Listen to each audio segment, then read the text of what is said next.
We're well over 100 people here at the Natural Resources Agency headquarters, and even more joining us online for really the kickoff event of California's 5th Climate Science Assessment. So thank you for coming together.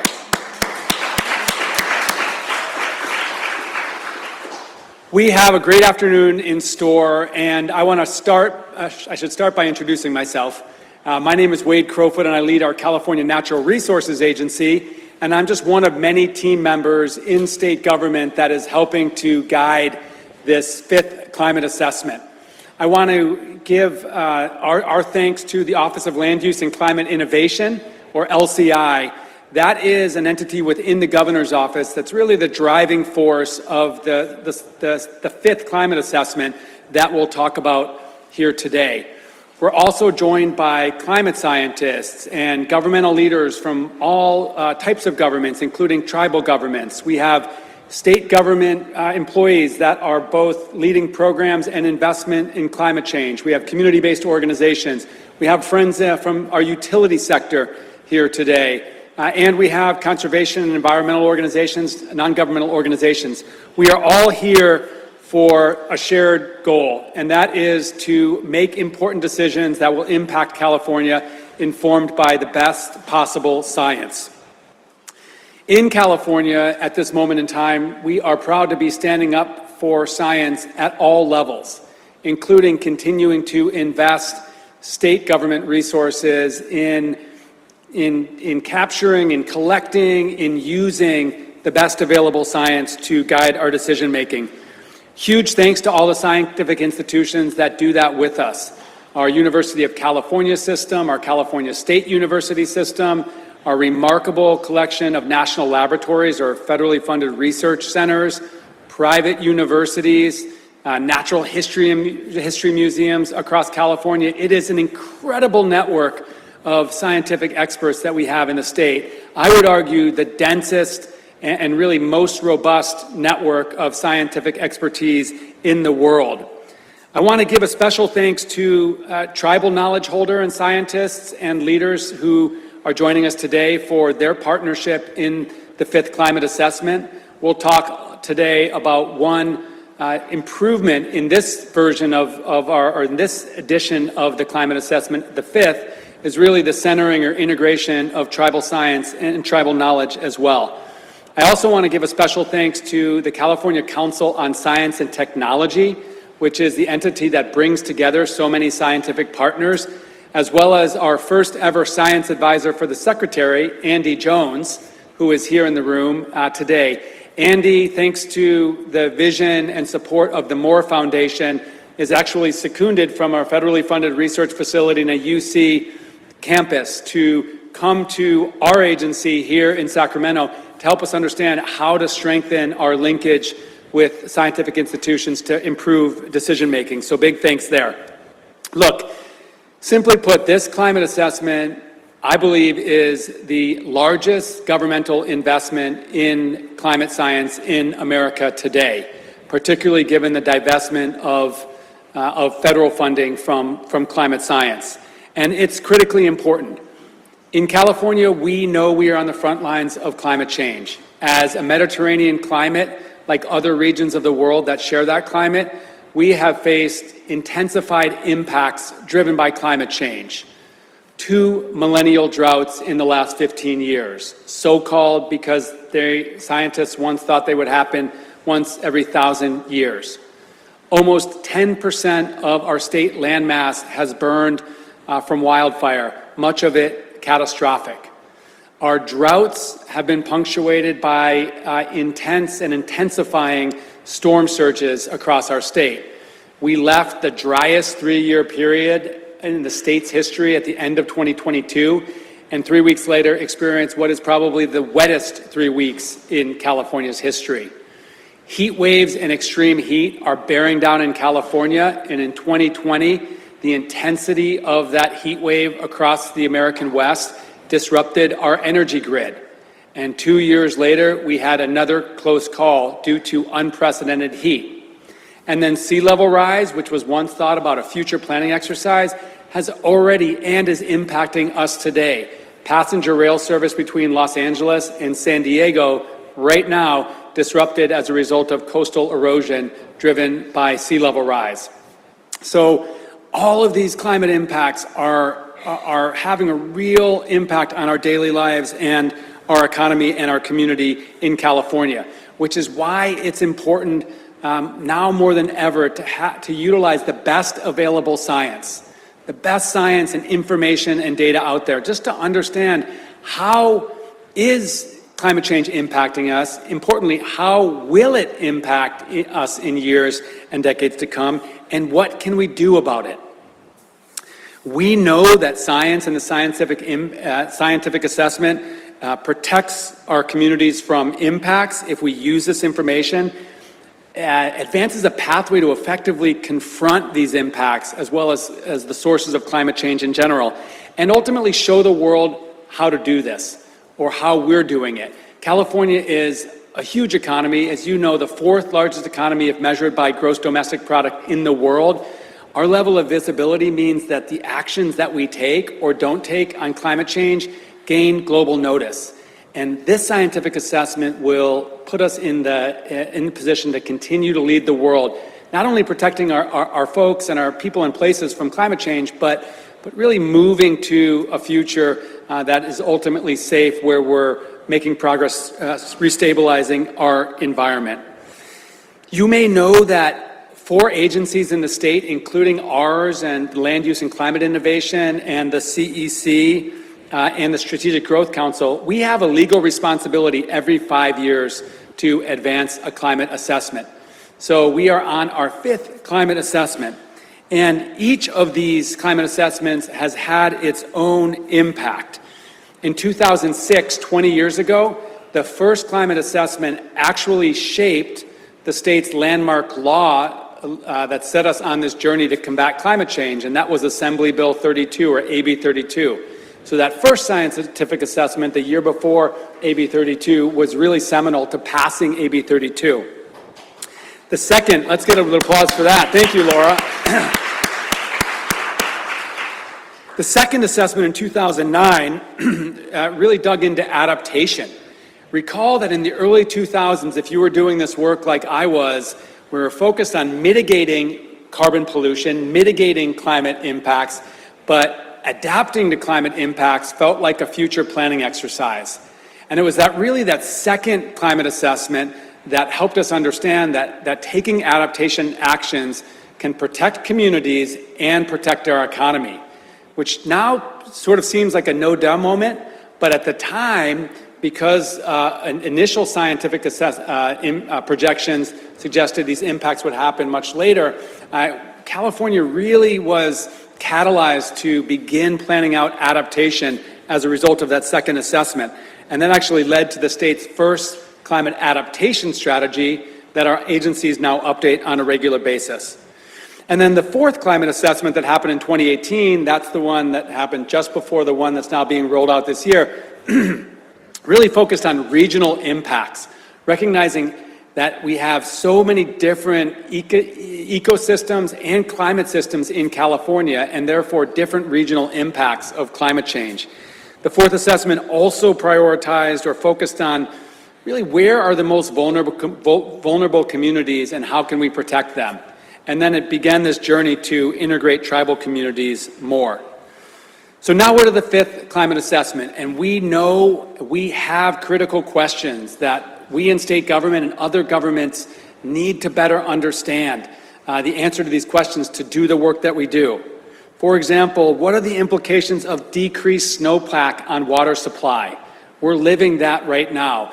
As temperatures get hotter and less of our annual precipitation falls as snow, more of it falls in rain in these intense storm surges, what does that mean for our water systems? What communities are hardest hit by sea level rise and storm surge? And what can we tell them about what impacts they should plan for? What do worsening droughts mean for food production? And how should our understanding of droughts and their impacts actually shape how we're supporting agriculture in our state? Where and when will temperatures rise and will heat waves intensify to the level that more direct action needs to be taken? So we are spending billions of dollars, probably tens of billions of dollars every year just in state government, making decisions that will be informed and hopefully optimized by the science that we'll learn about here today. The scientific projections, this event really kicks off several months of rolling out this climate assessment, and my colleagues will unpack more of that. We have in October a big multi-day convening here in Sacramento that I hope you'll join us to really understand the full scope of all of the products that are being developed through this fifth climate assessment. Today is really the kickoff event to begin to unpack what are the up-to-date projections of how climate will impact California. A few notes on this fifth climate assessment, maybe a sneak peek of what you'll learn more about in coming months. First, more than ever, this climate assessment focuses on understanding solutions, not just vulnerabilities. So yes, let's understand how the science impacts our different sectors or regions or communities or areas of priority, but then let's understand the solutions around how we reduce those impacts or adapt to these changes, and really focus on connecting the science to taking action. Secondly, continues to focus on community-centered research. So what research actually impacts decision-making? We're not involved in this scientific assessment for academic or conceptual reasons. We really want it to drive decision-making and ultimately benefits for Californians. And then increasingly, this fifth climate assessment will integrate and bring together what we know as Western science and traditional ecological knowledge or tribal science, which over the decade we've learned is so critically important into actually improving the way that we steward our natural resources and lands and waters. So today is all about beginning to unpack really the foundation of this assessment, which is the projections.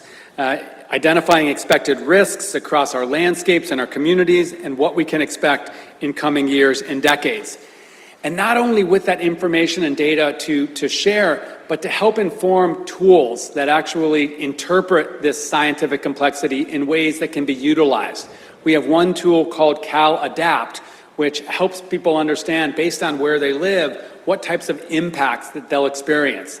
And so the science that we're bringing forward and the science the state government is investing in is really meant to build a whole universe of tools and approaches to actually help Californians manage through these changes. They help us understand the climate signals, where and how we can anticipate temperature and climatic changes, precipitation patterns, how those are changing, and then again, how they impact different regions based on the topography, the geology, the microclimate, the ecosystem.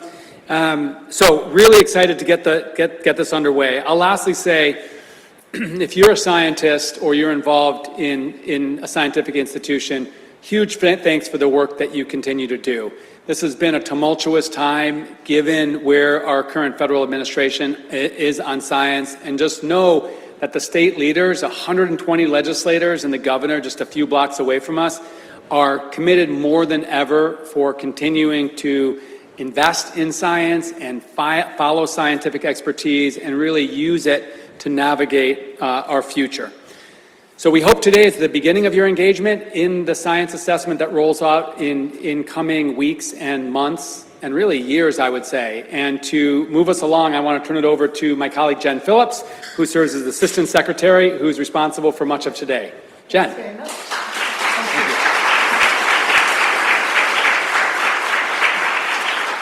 Great. Well, thank you, Wade, for setting the tone and giving us such a wonderful overview of the fifth climate assessment and what we're going to be doing today. As Wade mentioned, I'm Jen Phillips. I serve as Assistant Secretary for Climate Change at the California Natural Resources Agency. And we have a very exciting agenda for you today. Before we get into it, just a couple housekeeping points. There are going to be audience Q&A opportunities after each of the panels today, so think about your questions. Don't be shy. We have a nice room here to have a conversation. And then for folks on the line, please type your questions into the chat. We will also be looking at all of your questions and really making time to take a couple of those as well. We're also going to have a break today, probably around 3:20, for an opportunity to mingle, stretch your legs, network a bit, and come back again before our final session. And then lastly, we are recording this event, so if any of your colleagues are not able to be here today or missed a portion of it, we'll make sure to push out that recording later this week. So please help get the word out, as Wade mentioned. Okay, so I want to kick it off and welcome up our first panel. So this first panel is going to really help ground us in the role of climate change assessments and really look at climate change assessments across scales. Yes, at the state level where we're working right now, but also think about climate assessments at a national scale and also even an international scale. We will, however, really bring it back to California and focus on California's assessment and how it is fulfilling this critical role of not only shaping our understanding of climate change, but also informing decisions, as Wade mentioned. So we have three great speakers to really help us kind of orient to what a climate change assessment is, and I'd like to welcome them to the stage as I introduce each of them. So first, we have Aaliyah Becker-Lowe. Aaliyah Becker-Lowe is California's Climate Assessment Program Manager at the Governor's Office of Land Use and Climate Innovation. In this role, she leads an interagency team alongside diverse partners in academia, government, and across tribal and local communities to provide the best available science and information about California's climate future. Welcome, Aaliyah.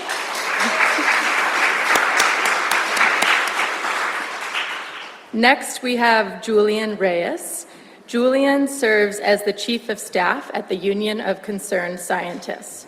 Prior to this role, Julian was an acting branch chief at the Bureau of Land Management and served as Assistant Director for Climate Services at the White House Office of Science and Technology Policy and the U.S. Global Change Research Program.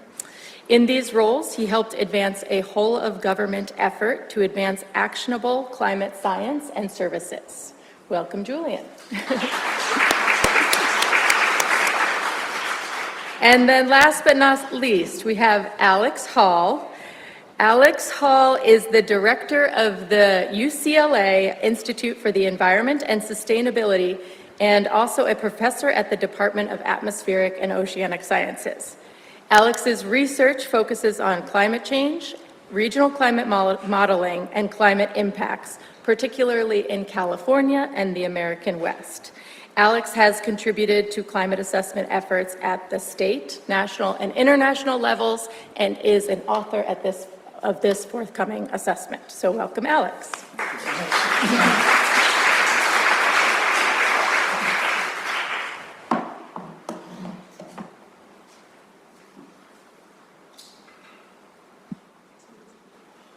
Okay, well, thank you all again for being here and being part of this first conversation. I wanted to keep it, mostly informal up here, but I'll ask each of you a question or two. But if others have really strong responses to those questions, please jump in.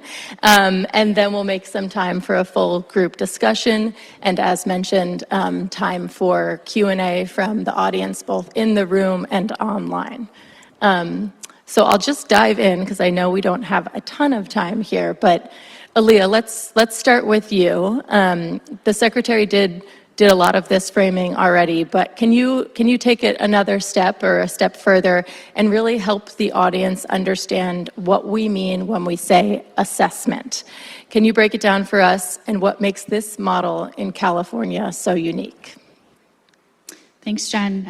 And first of all, I just want to say thank you to all who are in the room here and online today for joining us. Special thanks to all of the authors and contributors that I see in the audience. This truly takes many villages to build what we're building here with the assessment, and I'm so proud to play a role in that. So as Jen mentioned, my name is Aaliyah Beckerlow. I am with the Governor's Office of Land Use and Climate Innovation, and my job is to help coordinate this incredible effort. And as the Secretary laid out, this starts with a foundation of climate data.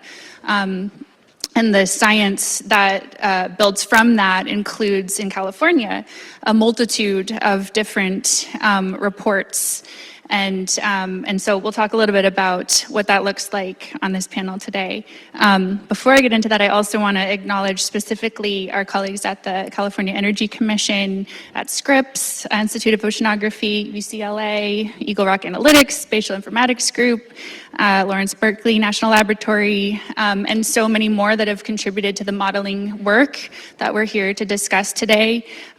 This is really built and funded originally through the EPIC program to support ratepayer decision-making and really leveraged through this assessment model to help us kind of wrap our heads around how can we apply this foundational data and make sense of it across regions, across different sectors, and really understand how are we uniquely impacted by the effects of climate change today through the end of the century, and what importantly can we start to do to prepare for those changes in advance to really bolster ourselves and create that resilient future that we now have the capacity to start to affect. So to answer your question, Jen, when we say assessment, this is many different things. In California specifically, this is a very complicated portfolio that includes, as I mentioned, a whole portfolio of data products that my colleagues can speak in much more depth about shortly, and much more eloquently, I'll say. So I won't get into the weeds there, but we also feature original research in California's assessment, which is incredibly unique. Many assessments at the national level, international level, regional scale, primarily focus on this synthesis of existing literature. And what we do is that, but we also study some original research questions and include that in our broader portfolio and understanding of how we're unpacking what our climate future will look like. So that's one piece that makes it incredibly unique. The data itself, of course, I think as the Secretary also mentioned, what grounds us is our commitment to an equity focused, community-driven research model. And so this builds on some principles that the Strategic Growth Council had kind of planted in the participatory research to policy model. And from there, we've developed a very robust effort throughout the last several years to go out into community, to engage with community, to understand what their priorities are, what their questions are about climate change, and to make sure that that has a priority kind of frame in the framework that has defined our regional reports, for example, and much of the 26 research topics that came to be in defining the broader portfolio. 26 that was whittled down from over 600, I'll say. An incredible effort of great minds coming together and identifying what our priority issues need to be as we study the most important gaps today. So there's a long road ahead in revealing all of that to you, and we'll talk a bit about that as well. Before I relinquish my time, I want to just also acknowledge that one thing we're incredibly proud of in this assessment that was built from the fourth really is the development of a tribal research program, and that makes our effort incredibly unique. And so not only are we funding tribal research, but we've developed an entire program that includes research grants to tribal communities to tell us what's important if they want to, and to kind of further their capacity in unpacking what climate change means at the community level, and a tribal advisory group, which has been an invaluable resource and guide as we're working to uplift Indigenous knowledges alongside Western science. Thank you, Aaliyah. That's so helpful, and helpful to understand that the assessment is so much more than just a report. It's so many reports, and it's beyond reports. It's data products and tools, as you mentioned. So, Julian, I'd love to turn it to you next. And in your various federal roles that you've had in the past, you had a lot of experience, obviously, operationalizing national climate assessments, and then also elevating climate science and services. How did you see the most recent national climate assessment and broader government-led climate science more broadly drive decision-making at that federal level? And in your experience, what made the national climate assessment so impactful? So we heard about the state, and now tell us a little bit more about the national climate assessment. Yeah, thanks, Jen, for the question. Short answer, not so much happening at the federal and national level, but we'll get to that. First, I want to thank you for the invitation to celebrate the release of these important climate change projections data with you all. Love data. I was born in California, even though I lived in Seattle, Washington. Now live in the Washington, D.C. area. But now more than ever, I think we need California to continue to step up. Really proud of you all for stepping up and stepping out, especially in the absence of federal leadership, divestment in climate science, but also a dismantling of a lot of our institutions, including important climate science programs, and really the glue and the connective tissue that really supported the national climate assessment. So just want to thank you all for the great work that you're doing, and really appreciate the icon showing California lifting up above the globe. I think that really shows that you really are stepping up and out. So to your question, Jen, so the National Climate, or NCA, we love acronyms, is actually legislatively mandated by the Global Change Research Act of 1990. And that Research Act also helped form the U.S. Global Change Research Program, which was that connective tissue across the federal agencies and departments to produce the National Climate Assessment. And just recently, as a former author of the 5th National Climate Assessment and 6th, those authors were disbanded last summer by the Trump administration. In addition, last summer, the Trump administration also disbanded the U.S. Global Change Research Program. So there is no longer a national climate assessment, at least currently, and the U.S. Global Change Research Program no longer exists, nor do those scientists and practitioners who are part of that program exist.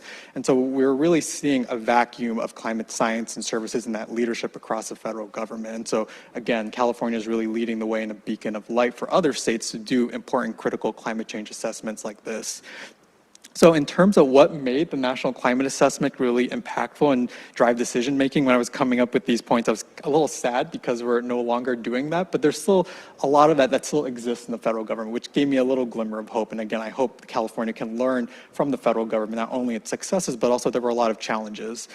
So first, the NCA 5, which came out in late 2023, that really was a powerful mechanism for driving adaptation, resilience investments across the federal government during the last administration. For example, the underlying climate projections from the NCA 5 were actually used in federal agencies' adaptation resilience plans, and that was later used to assess climate risks on federal assets, infrastructure, and workforce. And that was really brand new to the federal government during the last administration, like looking at where our staff located and, oh, it's going to be really hot and humid. Maybe we shouldn't be building a new facility or having a workforce there. And that was really impressive for the federal government to even be considering climate change, not only in terms of infrastructure, but also human infrastructure, the people that are actually working for the federal government, delivering on that mission. I think second, the NCA also advanced coordination and collaboration across the sprawling federal government, as well as partnerships with NGOs and the private sector, really bringing together users and producers of climate data and science. While at the White House Office of Science and Technology Policy, I advanced a more equitable and effective climate services enterprise that was more inclusive of data, science, and technical assistance. And part of that was also how do we use the NCA 5 to bring people together. And so we're able to welcome new federal agencies that were not necessarily in the climate space, but they use climate data. That included Homeland Security, Treasury, the General Services Administration. So it was really great to bring along the entire federal family. When I say entire, really the entire federal family. Third, the NCA helped to infuse climate science and data into decision-making and regulatory processes. So my last post was with the Bureau of Land Management, the nation's largest landlord, if you didn't know. And my job was to integrate climate science, including foundational assessments like the NCA, into regulatory processes like the National Environmental Policy Act, or NEPA. And that was really hard, trying to get folks to kind of change the way that they were doing things. But this was really important science that we needed to drive decision making. And I did a quick Google search, and I did find that at Chitoni Coast Dairies, a new unit of the California Coastal National Monument, their recent science plan, just released about a month ago, actually includes data on the 5th National Climate Assessment. So I was really happy to see that report highlighting how to use climate science in a science plan for a land management agency, despite knowing that they're not really thinking about climate science. I was really happy to see that. My last point on the NCA 5 being impactful, it was really an incredible opportunity to co-develop and co-produce tools and platforms with communities and decision makers. We called it a no wrong door approach, but probably it's better just to say a one door approach now. Really the seamless ecosystem of climate data, information, and resources, and I can see that you're doing that here now, which is really exciting. One thing that came out of that partnership was the Climate Mapping for Resilience and Adaptation Portal, or CAMRA, so similar to CalAdapt, really bringing together the climate data, the projections, the science, but also with the resources, so information from the Federal Emergency Management Agency, or FEMA, opportunities through the Housing and Urban Development, or HUD, and that was really the first time we brought together hazards information, forward-looking projections, and really what can people do to manage the impacts you're seeing on the ground. And so lots of great things that happened during the last administration, and some glimmer of hope that some things are surviving, but again, just really happy to see what's happening at the state level. Thanks, Julian. And I think it's also important to note that there's historically been a really good relationship and, deep kind of connection between the National Climate Assessment and California Climate Assessment efforts, and sort of pushing each other to help, embed and operationalize this climate science as quickly as possible and across a lot of different disciplines and sectors. Let's go now to Alex. So Alex, you have talked a lot to me and others about co-production. We've already talked about it a little bit on this panel, but really this idea of bringing scientists and agencies and communities and practitioners together around climate solutions. In your experience, what makes those collaborations successful? And how does involving end users earlier change the usefulness of an assessment? Yeah, I want to answer that question, but I also want to reflect on a couple of the other points that the folks have made here too, which is, we've talked about the assessment as a series of reports and as a data platform, and as a way for people to engage with the science. But I think meeting everyone here today, many people I haven't seen since before the pandemic in person anyway, and I think one of the most important results has been the relationships that we've built, because I think climate change adaptation is inherently collaborative across sectors and disciplines, and you really have to understand other people's motives and constraints to work with them, and it's really hard across sectors and disciplines. And I think that we are really well positioned because of the assessment, because we know one another. I think that really is infrastructure, and I think that does tie back to co-production as well, because my first project at UCLA with a stakeholder was with the LA County Flood Control District, we were all there in our first meeting with them, ready with our data and all of our knowledge about the models and how they worked, and it took us quite a few meetings to get to the point of realizing that they were very interested in only a very particular type of storm that all the infrastructure in LA County is built around. They call it the design storm, and it's not something that we had particularly paid attention to in our simulations. And so we had to start from square one in terms of how we analyzed our data to figure out how to make the information useful to them. And every single relationship that we've had since then has involved that type of engagement where you learn, what the pain points or what the phenomena of interest are to the stakeholder, and then you analyze the climate data with that in mind. And that emerges from a conversation that takes place over the course of time, and that really is necessary for the information to be useful. And so I think in the assessment, in this last round especially, we've really codified that by writing the chapters, the regional chapters, with an eye towards the information being useful, because we have engaged in discussions with our stakeholder communities. And so that's really hard work, and it takes a lot of effort and engagement, but it's the only way that we can really make the information useful. So, yeah. Great, thank you. And I think that's such an important point about relationships and collaboration, and hopefully can kind of deepen some of those connections and make new connections here today. And it's worth noting, I think I said this, but Alex is one of the authors of the LA Regional Report. So there's a few authors in the audience, and continue to talk to those authors about how to make sure it's, as helpful as possible as we finalize those reports in the coming months. So, Julian, I'd love to go back to you. We talked about your role at the federal level, and now you have a different role and a different vantage point. So tell us a little bit, you already touched on this, but tell us a little bit now where you sit about what you're seeing about the power of California's assessments and how that power could really extend beyond our borders, especially as we're getting ready to release the reports and the findings later this year. Yeah, thanks, Jen. So this is my 5th month at the Union of Concerned Scientists. For those who don't know, UCS is a nonprofit science advocacy organization. In our 57 years of existence, we have not taken a drop of federal dollars, so we are very lucky to be able to conduct independent science, but also be a champion for those conducting independent science, doing the science that we need like California, but also support our federal scientists and the science ecosystem and science as a public good, really. And so, yeah, it's been an amazing journey for these past 5 months, and also having worked for the federal government for nearly a decade. Both my parents were also civil servants working for the U.S. Post Office, so it was really hard to leave. But yeah, it's been liberating, but also bittersweet, just given what the Trump administration has been doing. I don't know if you've seen the news, but last year alone, 10,000 STEM folks left the federal government, whether they were forced voluntarily or they left, and that was really surprising to me, see that many number of science, technology, engineering, and mathematics folks leaving. That's a lot. That's a huge brain drain. And so I do hope that California continues to raise the bar and really look to California as that shining example of not only critical climate science, but science in general. We need science-informed decision making.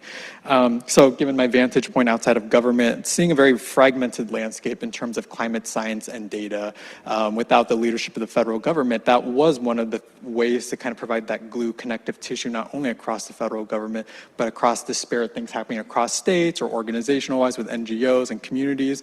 And so in that absence, what is that connective tissue, and how do we work together, especially on a lot of issues that are obvious, that know no state boundaries, county boundaries, or municipal boundaries. I think we're in a period where science itself is being contested, so not just funding cuts, but efforts to redefine what counts as credible or acceptable science. And that really puts institutions like climate assessments and the people behind them under real pressure. However, climate assessments, as we know, are one of the most powerful tools we have for turning science into decision-relevant information. And from my federal experience, we use assessments like the NCAA to inform everything from regulatory processes to workforce training and also agency planning. At UCS, we're working across 3 fronts. So first is tracking and exposing attacks on science. So there's a clear public record that includes very recently highlighting the dismantling and reorganization of the Forest Service research and development sites, of which they also conduct climate change impacts research on our beloved trees. We're also defending scientific integrity through policy, legal, and advocacy work. And third, we're also building and supporting independent science systems that can endure political pressure.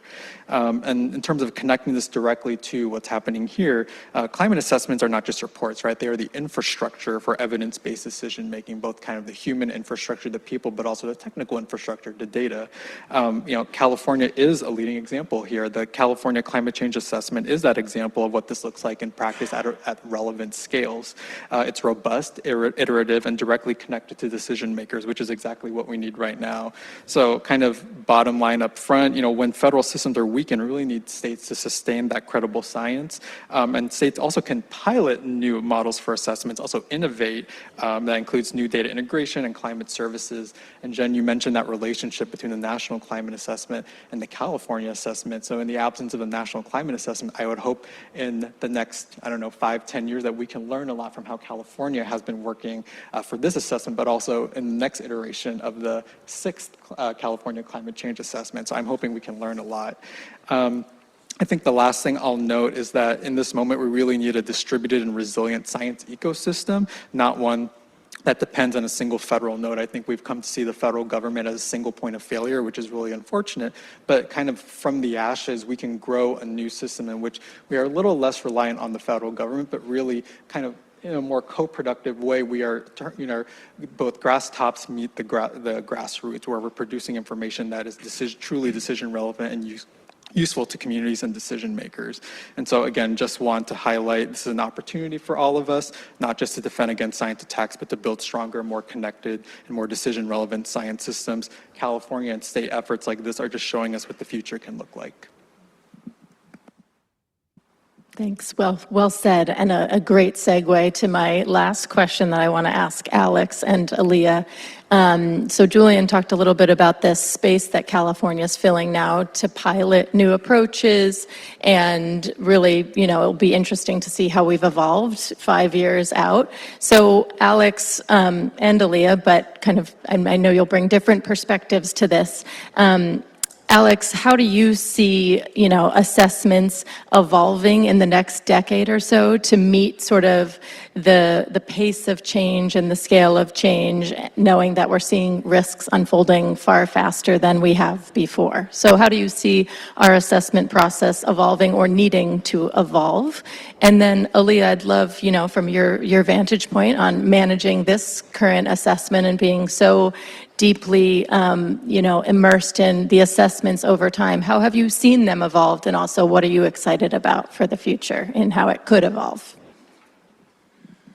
Yeah, I think that one of the innovations this time has been that we have a really robust data platform. CalAdapt is so great, and the ability to interrogate the data, to be educated about the information.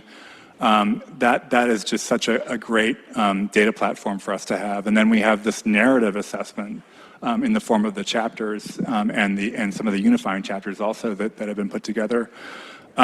I think the next thing is to unify those two things, and I think we have the potential to do that through AI, to be able to work with the data as if you had your own personal scientist that you could talk to and engage with, and get synthesized information that's tailored to the location where you are. There are I think hundreds of water agencies in California. Only a few of them can really afford to have that kind of deep engagement with the scientific community on climate change impacts on, say, water systems. But if we had the ability to, for the people working there to engage with the data sets in a way that was like they had someone that they could work with. And I think with large language models and the unification of the data with those models, I think we have the potential to do something like that. I don't know if it's the next time, but maybe the time after that. I think that could be on the horizon. So that's one approach. Great. Aaliyah, I'll pass it to you, but just, Aaliyah and I work very closely together, and one thing we often talk about is how do we connect CalAdapt to people that need it, right? So this help desk model, but you're talking about, let's take it a step further than having a help desk, or let's reimagine how we can kind of shorten that pipeline of having this really robust data and understanding of change and kind of giving that to people more immediately is what I'm hearing. Yeah, and I think it connects back to what Julian was saying, where we have clearly we've lost, the scientific community nationally has lost some sense of trust, and I think rebuilding that also is part of the challenge, and that means bringing people closer to the information and allowing them to interrogate it in a way that's very relevant to them. I think that's also part of rebuilding our trust and confidence in the scientific process. Yeah, fascinating.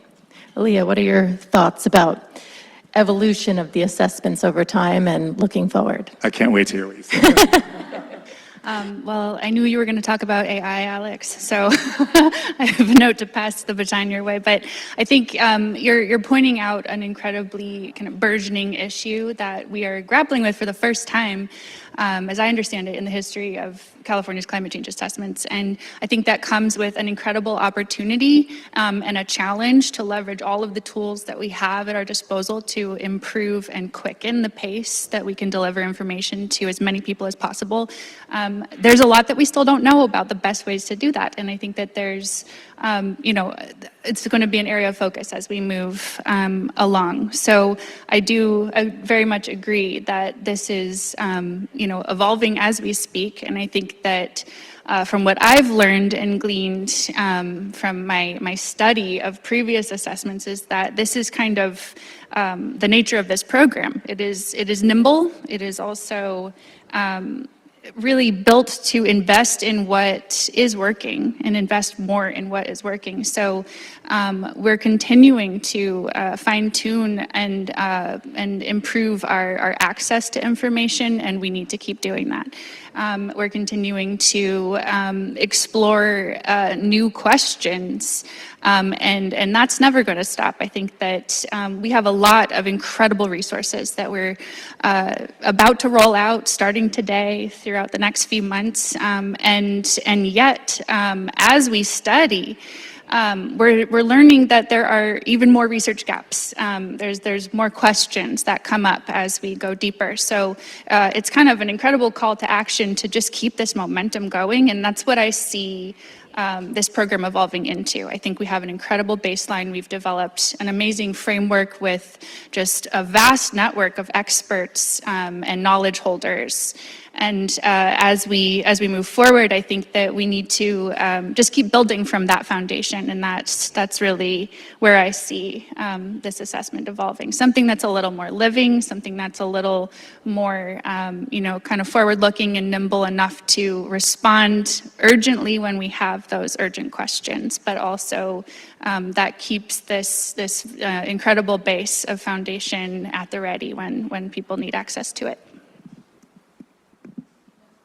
Can I add one more thing? So this is maybe going beyond your time horizon too, but I think the climate change assessments have historically been focused on this multi-decadal timescale, which is critical, obviously. We have so much infrastructure that we build for decades, and that's the infrastructure that's at risk right now. But there's also these shorter timescales that are very decision relevant too. There's the seasonal to interannual timescales that I could imagine if we could have a unified platform for climate prediction from the seasonal to the multi-decadal timescale for California.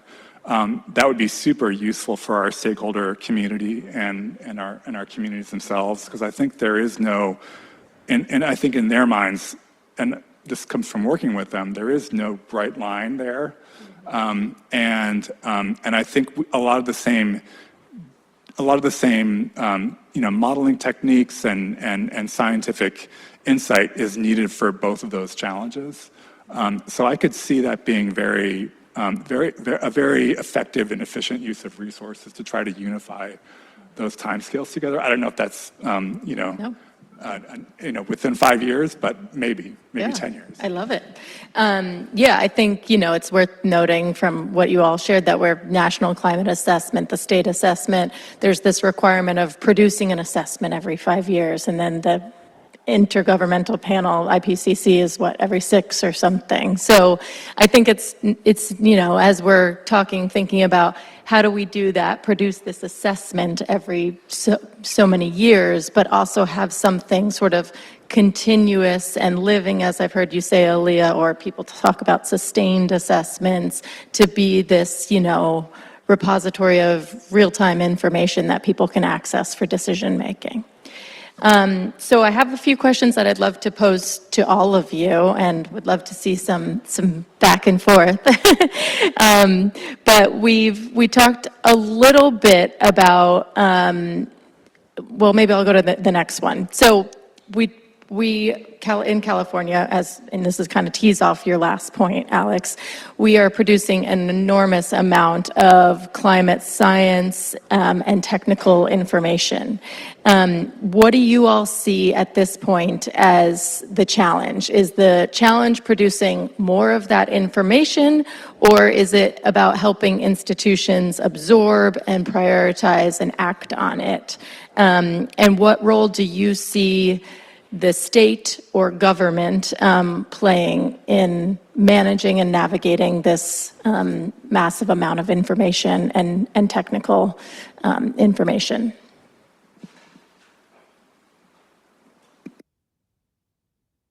Sure. So from the regional and national perspective, we have the very same challenges, but also based off of my work, with farmers, ranchers, and foresters across the Southern Great Plains and the American Southwest, there's a lot of information already, right? It's not necessarily just throwing information out there. There's rather curation and really getting a better understanding of how to connect the data and science with the values of those communities, right? And so it's not necessarily more science, but rather more decision relevant and useful and usable science. And so, right, we have an immense volume of climate science and tools available, but really it's the institutional capacity by which we can help agencies and communities to prioritize what matters most, translate science and data into decisions, and act under uncertainty. Looking back on the 5th National Climate Assessment, I recognize that we were doing a little too much. Even the regional chapters of the National Climate Assessment weren't even legislatively mandated, but they were requested by our stakeholders. But I could already see that pulling from our original mandate and doing too much for too many people, which is why there is value of doing assessments across different scales and levels, right, to really reach the people where we need to with the right information. And so, if the information isn't accessible, digestible, and relevant, leads to inaction. So you could argue the 5th National Climate Assessment has its use for certain purposes and certain audiences, but it can't reach a particular farmer in Clovis, New Mexico, for example. It could be a great case study, right? But it obviously operates at the regional and national level, which we unfortunately recognize kind of at the end when we were trying to do a lot of stakeholder engagement. And to the point that the federal government attempted to be that curation translator role, but it can't do that for all communities and stakeholders, which is why it is that partnership between federal, state, and local communities, but even more so now with non-governmental organizations, community-based organizations, which is why I'm really happy to see this kind of blossoming of new and diverse partnerships. I do want to highlight, we recently produced in September 2025 a nature-based solutions report, and I thought that really reinforced the way to answer this question, that we're not really dealing with an information gap, we're dealing with an implementation gap. California already understands the risks, water scarcity, flooding, heat, economic pressures, but the challenge is translating that science into integrated decisions. And the report that UCS scientists worked on shows solutions we need are inherently multi-benefit. So looking at combining solar with habitat, groundwater recharge, floodplain restoration, and also not only looking at the data, but combining with different resources available across the state.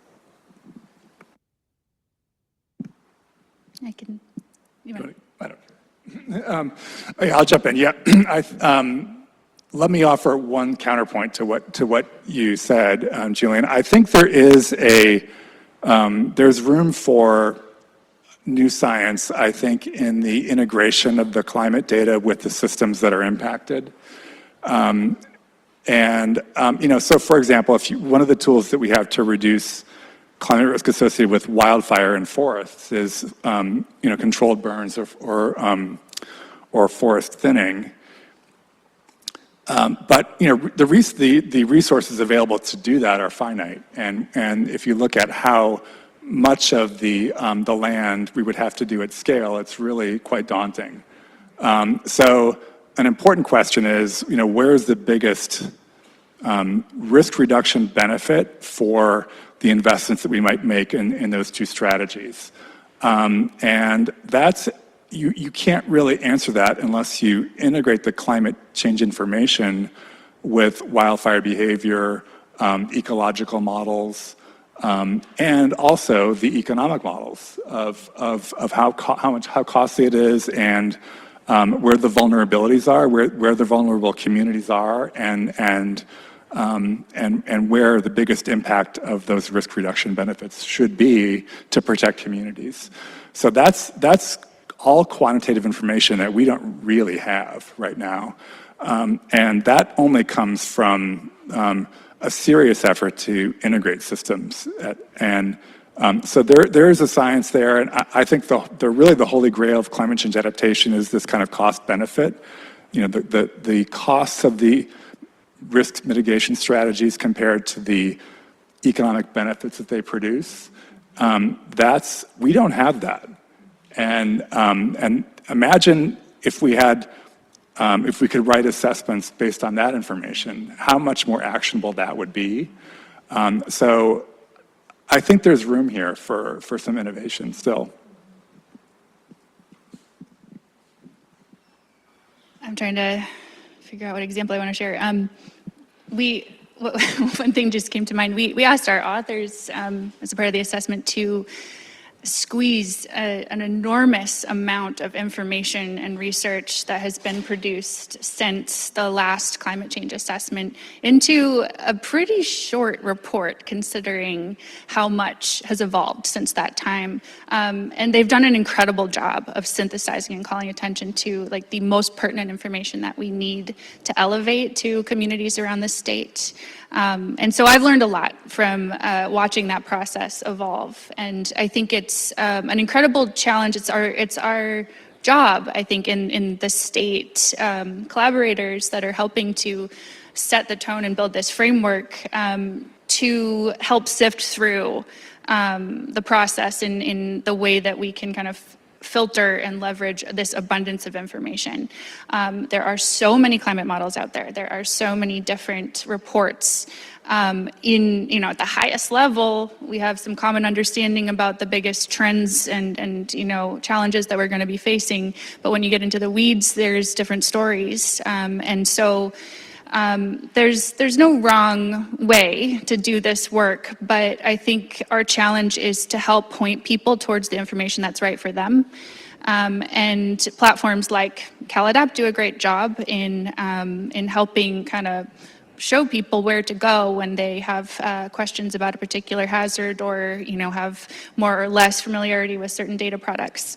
There's others like in my office, the Adaptation Clearinghouse is a platform that we update regularly, and it hosts a variety of resources that help kind of give folks a baseline of where to begin their journey in adaptation planning. And the assessment website that we're going to be revealing, that's live now with the 4th assessment resources, but will be updated with the 5th, is another great resource that captures a lot of the information out there, but not everything. And so I think our job is to help kind of call attention to great information where we can, to really offer the climate services that will help connect people to that information in the ways that they need to access it, and the technical assistance to kind of smooth that whole process out. So I think that's one piece that I'm seeing is evolving and that we're really strengthening and helping really create that pipeline of science to strategy and investing in the tools that folks need to be able to kind of interpret this and translate it into the plans that form the foundation of everything that we do in our daily lives. Great, thank you all. Yeah, I'm definitely hearing that, there's a lot of great information out there, and we have an important role in government in synthesizing, translating, distilling that information. But I'm also hearing a strong point from Alex about, there is more information and science needed, and a lot of that science is going to be really critical actually in bringing these different sort of technical efforts together to guide our decisions and bring in maybe perspectives that we haven't made the progress that we want to, such as economic benefits or cost-benefit analyses of some of this work. So I don't think there's not one right answer to any of this, but I think thinking about how do we continue to play that role in government while, keeping pace with the latest scientific advancements. Okay, I want to ask you all about partnerships. We've talked already a lot about partnerships, but what kind of partnerships across your work on the assessments and beyond have you seen really being pivotal to accelerating action? And what have we learned about where that collaboration can really be successful and fruitful, or where those partnerships might break down?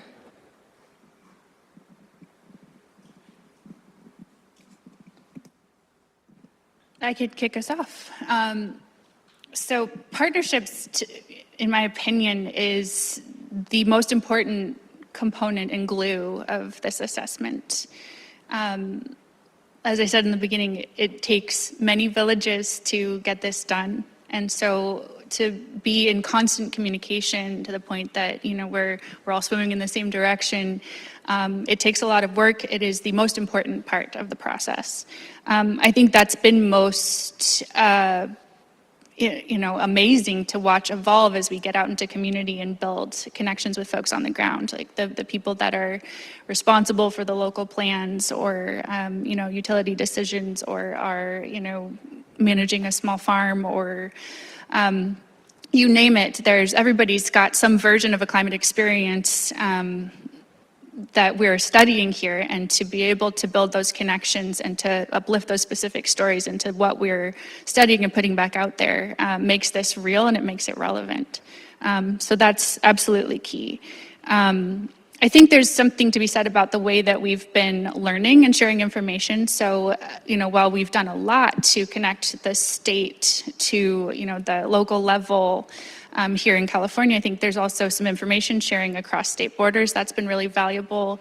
Originally, as Jen mentioned, we used to, engage quite often with the National Climate Assessment Team, sharing, information and best practices, and we've done that with other states, even other nations, and I think it's really showing that, there's a much bigger effort and intention of building a better understanding of where we're going and how we can, kind of affect the change that we need to see. One partnership that you'll hear about a little bit later, I think I'm excited about is just our incredible network within the University of California system and the California State University system. And we've made some very intentional and strategic partnerships, specifically starting with a lot of our regional reports to work with experts to build out those resources. And I think that, there's so much capacity and opportunity to really lean into as we move forward and continue to elevate this program and this work. So I'll stop there because I think that you'll hear a lot more about that later on. Just another example of a partnership. So partnership with the Union of Concerned Scientists. So UCS has been a part of the 4th and now 5th climate change assessment. Some of our scientists living in the very communities feeling the impacts of climate change. This example is from the San Joaquin Valley. Our staff worked on making climate change education more accessible and relatable. For the San Joaquin Valley, they played multiple roles like coordinating authors, bringing expertise in water science, climate science, adaptation, mitigation strategies, and really elevating the community voice as a structural input to the science and not just a footnote. And I really wanted to highlight this talking point I got from my staff. Based on UCS's experience with the 4th California Climate Change Assessment, they recommended guidelines for meaningful engagement with community members, including allocating funding to support meaningful community participation. And that engagement shows up in the strength of this latest assessment. And you've heard that constantly throughout this panel. So just really appreciate that partnership between UCS and the state, but also that you all are thinking about diversifying the types of authors and organizations that are involved in these assessments. And then lastly, Alex, back to your initial point, I don't think we completely disagree. I agree that I think the state can be an integrator of new but existing science by connecting it to planning and different policy levers. And to my point that NCA tried doing that, but it's just too big to do that, which is why I think in California, you can do that. So I don't think we're that far apart. Yeah, no, I was just, I'm trying to make the panel spicy.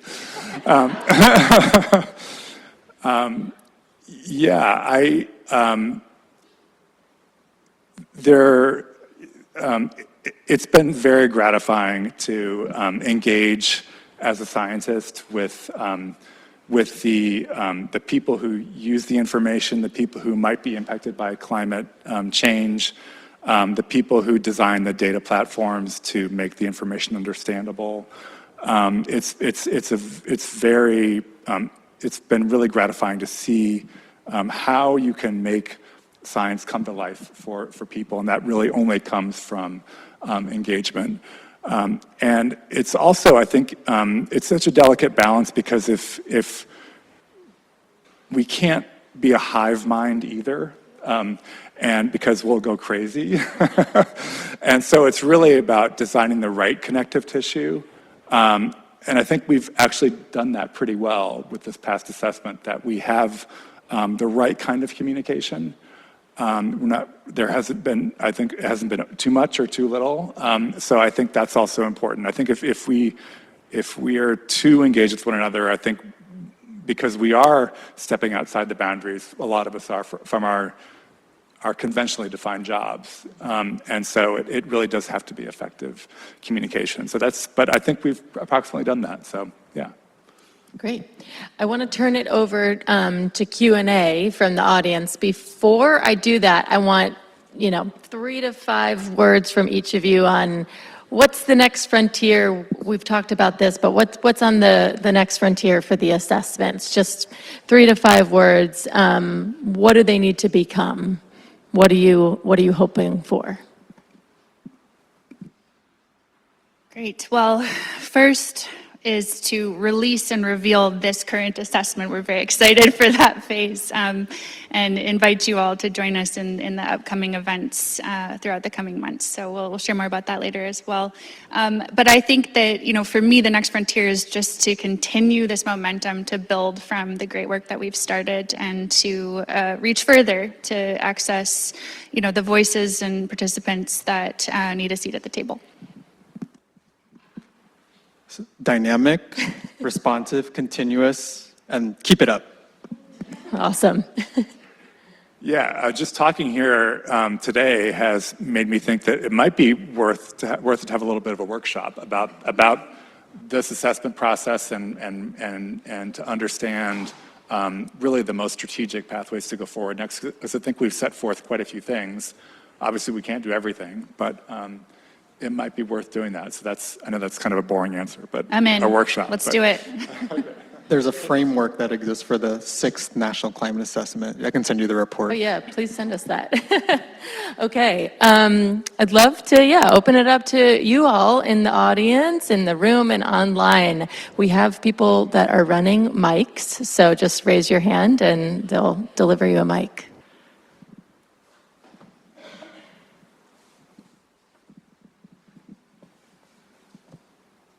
And don't be shy.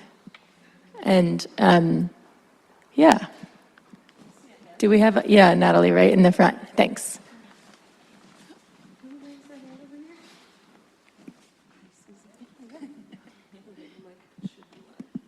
Okay, Susan Wilhelm, Energy Commission. I have a question that may be first off pointed at Alex, but really for everyone. And it relates, Alex, to your comment about us needing innovation to take us to a place where we can not understand what are the risks, but what are the cost and benefits of various responses. And I'm thinking that through, and I really appreciate it because the 2020 legislation, I think it's SB 1320, that legislatively requires the assessments.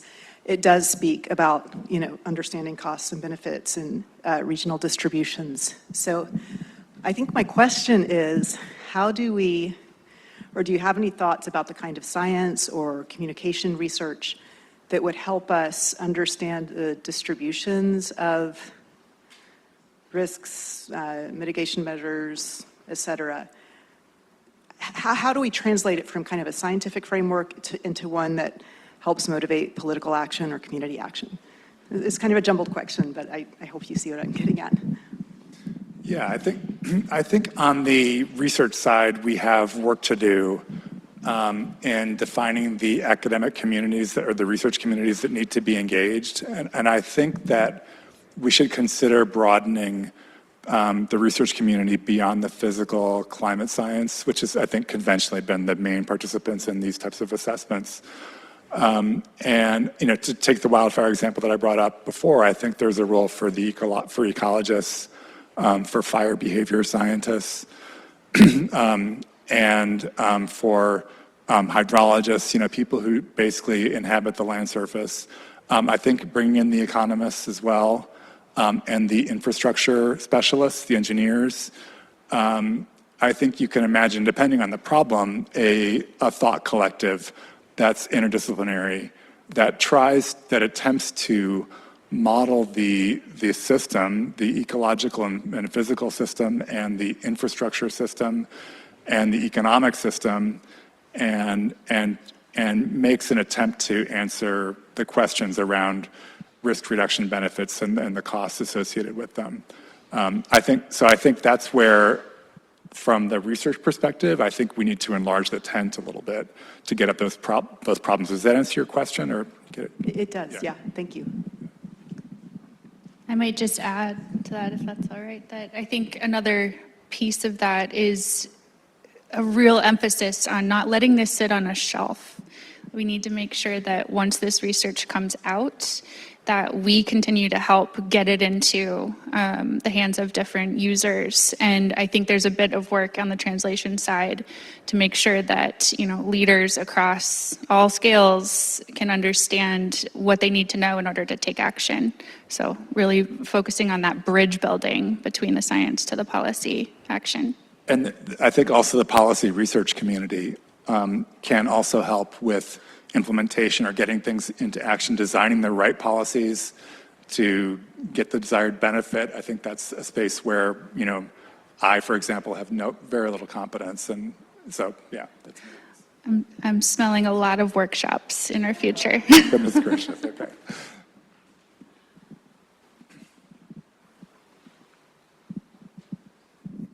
My question's for Julian.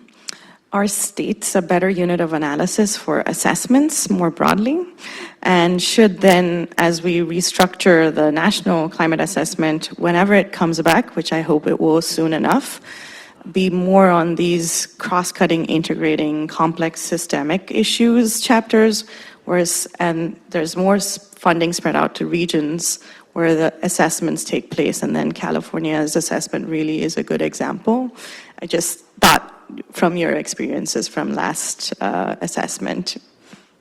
That's a great question. I think it's a trick question because I should say California is the best state with the best climate assessment, but I think we need both. We need both kind of state level assessments. It can be even at a smaller scale, but we still need the national climate assessment. It really provided kind of that leadership role, not only kind of looking at those large scale issues, but also, like I said, it helped provide that glue across the federal government and driving adaptation resilience investments like it is doing here at the state level. So without that NCA 6 right now, I mean, what is driving the investment beyond, nothing, right? So I think there is a role for a national climate assessment. In terms of, regions versus topics, that was like an ongoing challenge with the national climate assessment, I imagine also with you all. And I think it just really depends on what your users are asking for. For the NCA, they did ask us for like a city level report, but we just have to say no. As we found out now, the NCA can't be everything to everyone. And so I hope that's something that you all learn from the NCA and thinking about what can it do and what it can it not do, and rely on partners like NGOs for maybe those more policy-oriented questions or assessment-type things. And I think that's where I see also the evolution, is just these more diverse partnerships of authors and teams working together on these integrated questions. Great. Yeah. Oh, sorry, Yes, just quickly, go. just to chime in, because I've worked at all these scales, as you mentioned in my intro there. I think, like you were saying, there really is value in all of them because the problem is multi-scale, and there's a need for the international and global assessments because there are global phenomena like sea level rise and ice sheet dynamics that really are relevant for everybody.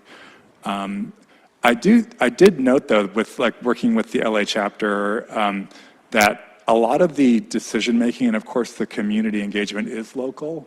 And when you're really drilling down into climate change adaptation, it really is worth thinking about what the right scale of decision making is. And obviously California, because it is a state and the state has jurisdiction at that scale, it's relevant to do an assessment at that scale, but it's also useful to think about what's happening more locally, just because there is a lot of adaptation happening at that scale too, so. Yeah. Unfortunately, I think we have to cut off the questions. So I'm sorry, save your questions. We'll come back to them at any point later in the day. And I think we'll need to move on to the next panel. I'm looking for my people in the room, but let's move it on. Thank you so much to each of you for grounding us. We clearly could have spent a little bit more time on this one, but thank you for helping kind of set the stage and all of your contributions. Appreciate it. Okay, so I am going to now transition us to the next panel. I guess I don't need this. Okay, so I'm going to transition us to the next panel and invite up my colleague, Andy Jones. So this next panel is going to dive deeper into what these climate projections we've been talking about are actually showing us. And Andy Jones, Dr. Jones, is going to guide us through this conversation. Andy, we are so grateful to have him, as Wade mentioned, at the Resources Agency, but he is our inaugural science advisor at the California Resources Agency. He was appointed through the newly launched California Council on Science and Technology Science Residency Program. Andrew works to connect scientific and policy communities to advance evidence-based policymaking on California's most pressing challenges, including climate resilience, biodiversity, wildfire adaptation, water management, and ecosystem health. So with that, Andy, take it away. Thanks for being here.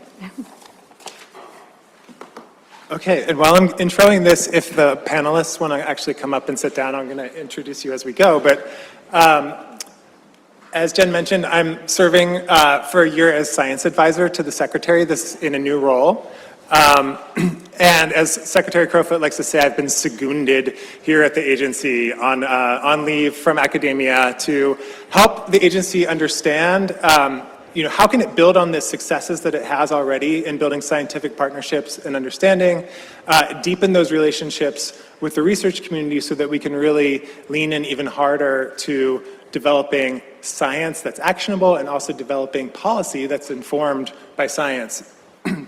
And so this topic of the foundational science that underpins the assessment really fits that extremely well, in that we have a really strong foundation. We've been doing this for years, and we've done it through multiple iterations.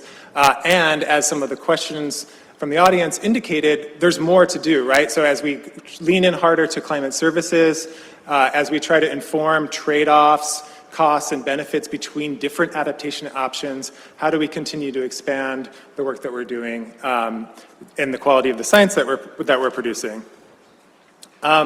And so this topic is also near and dear to my heart because for the last 15 years, I built a program at Lawrence Berkeley National Lab called Earth Systems and Society that really had as its central question, how can we take this incredible knowledge from the earth science community and make it more relevant for decision makers? And in doing that, I kind of experienced a little bit about what was spoken about in the last panel, and that we started with a bunch of climate modelers, atmospheric scientists, and then we learned that, well, if we really want to understand these water and energy challenges, we have to include experts in water systems and the electricity grid, so engineers and people who understand infrastructure.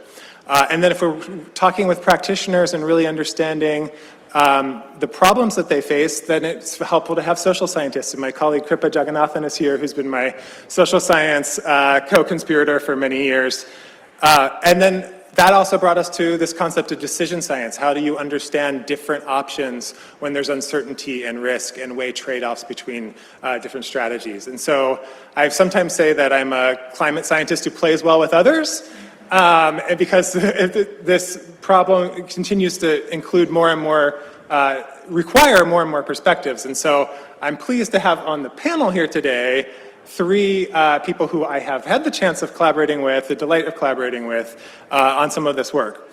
As a little bit of a setup for this, so now we're going to dig in now we're going to go from the kind of more abstract to the concrete of what have we actually produced, what is this data set, what this, and information and tools that we've created as part of the assessment. And to set that up a little bit, I want to tell you about my camping trip this past weekend. So it was Memorial Day weekend, and I went camping in the Sierras. And yesterday, driving back, we started at the very high Sierra, where there was, sadly, very little snow, but, beautiful granite landscape. Down through, stopped at Calaveras Big Trees State Park, this gorgeous park with this incredibly, specific microclimate that supports giant sequoia trees to grow. Continued on through the Central Valley, the rich agriculture fed by irrigation from the mountains, through the Delta, and to the Bay Area where it was actually quite cold and windy. But this diversity, just that you can experience in one day's drive, is part of what makes California so special, but it's also, what underpins our great, the richness of our natural resources, and so it underpins our prosperity as well. And it also points to, and of course that's just one arc through the middle of the state. I'd be remiss if I didn't also mention Southern California and the beautiful coastlines that we have, deserts, et cetera. You know. But that's also our vulnerability to climate change, because all of those microclimates they're very specific, and they're vulnerable, and they're experiencing environmental change. And so that's one of the key challenges, right? Is how we go from this knowing that the global climate is changing down to this hyper-specific, hyper-local information that we need to make decisions and plan and implement adaptation solutions. And we actually knew in the 1890s there was a chemist, Swedish chemist by the name of Svante Arrhenius, who was the first person to come up with the number of, if we doubled CO2 in the atmosphere, how much would the global mean climate change? So, just imagine that. We've known that since before the 1906 earthquake.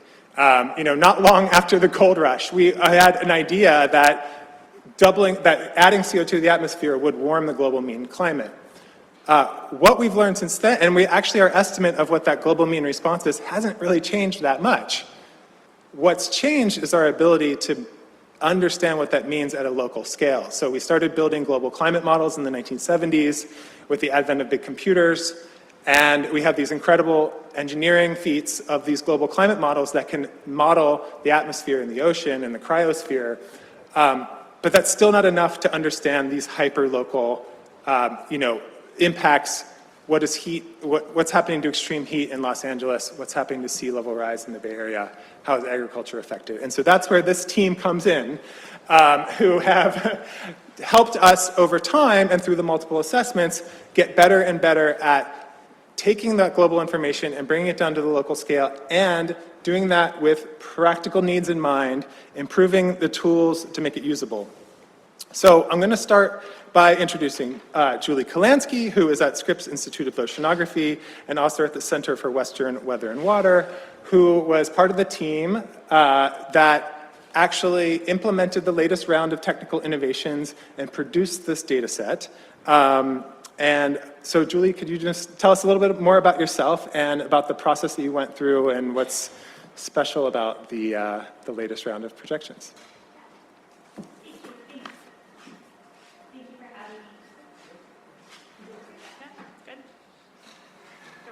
Okay, awesome. Thank you. Are we going to go do slides now? Is that, or do you want to just an introduction? Okay. Can we go ahead and go on to the next slide? Awesome. So before I start, I just want to say I am representing an amazing team of scientists. So the names are up here. The project was led by Dan Can at Scripps, Alex Hall from UCLA, Stefan Rahimi, who was at UCLA and is now at University of Wyoming, Ben Bass, Lou Su, Dennis Ledenmeyer, Josh Mumford, and Will Krantz. So it was an awesome team and really great to get to work with them, and worked with Kripa and Andy on the engagement piece, which I will talk about. So very honored to represent this team. What you'll see here is exactly what Andy talked about. So if you could imagine his camping trip, right, starting when some of those really high elevation areas going through the Central Valley, this is what that 3 kilometer is showing, and this is what our team was able to produce. And so what it comes out of the global climate models that project the future are those really large squares that you see on the map up in the corner. And to make the data useful at the regional level and really be able to do the adaptation that was talked about on the last panel, you need to have more detailed information. And that process is called downscaling. And so that's what the team did, was be able to downscale these global projections down to 3 kilometers. And this time there was a lot more, several new approaches that allowed us to do that. If you don't mind going on to the next slide. So we talked about the many different climate assessments, and this figure just really shows the difference through time. The early climate assessments, we had about a 12-kilometer grid, which you're seeing there with those red dots. And so you can see all the spaces. And so if you could imagine even the Bay Delta, some of that nuance that is, with the coastal clouds or the fog, or if in the Sierras, that steep gradient, you wouldn't be able to capture that. The last assessment, the 4th assessment, was down to 6 kilometers, which helped a lot, but still missing some of that. And this time in the 5th assessment, we got down to that 3-kilometer grid of taking those large global climate projections and put to a lot more detail of the local climate. If you can go on to the next slide.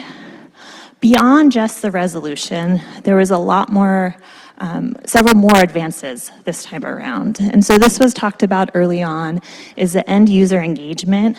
In the prior assessment, there was a little bit, but this time it was all throughout, and it was a huge resource, and many thanks to Eagle Rock that did so much of the engagement that fed back in the development of the projections.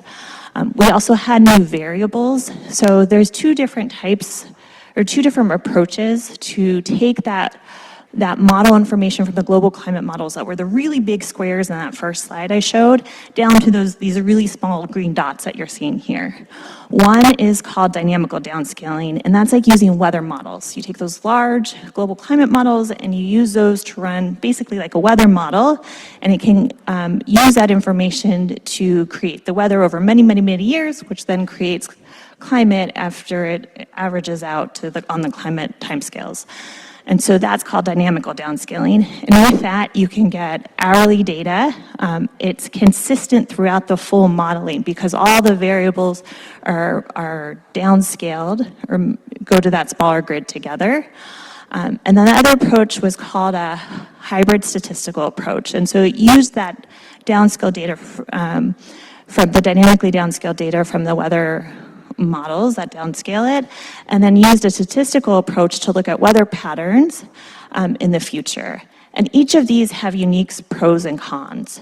And so one of the pros for the dynamical downscaling is that there's so much more data available, and it can be available on the hourly time step. Whereas for the statistical models, the hybrid statistical models, they are usually daily data because that's what most of the global climate models are. And they don't have as many variables, and you do each one independently. The benefit of it is it doesn't take as much compute capacity. So you don't need as many hours on a supercomputer, and so you're able to do a lot more of it. And so this is some of the differences you see between the two. So this time, compared to the 4th assessment, we have all those dynamically downscaled data, as well as additional new statistically hybrid downscaled data that includes wind.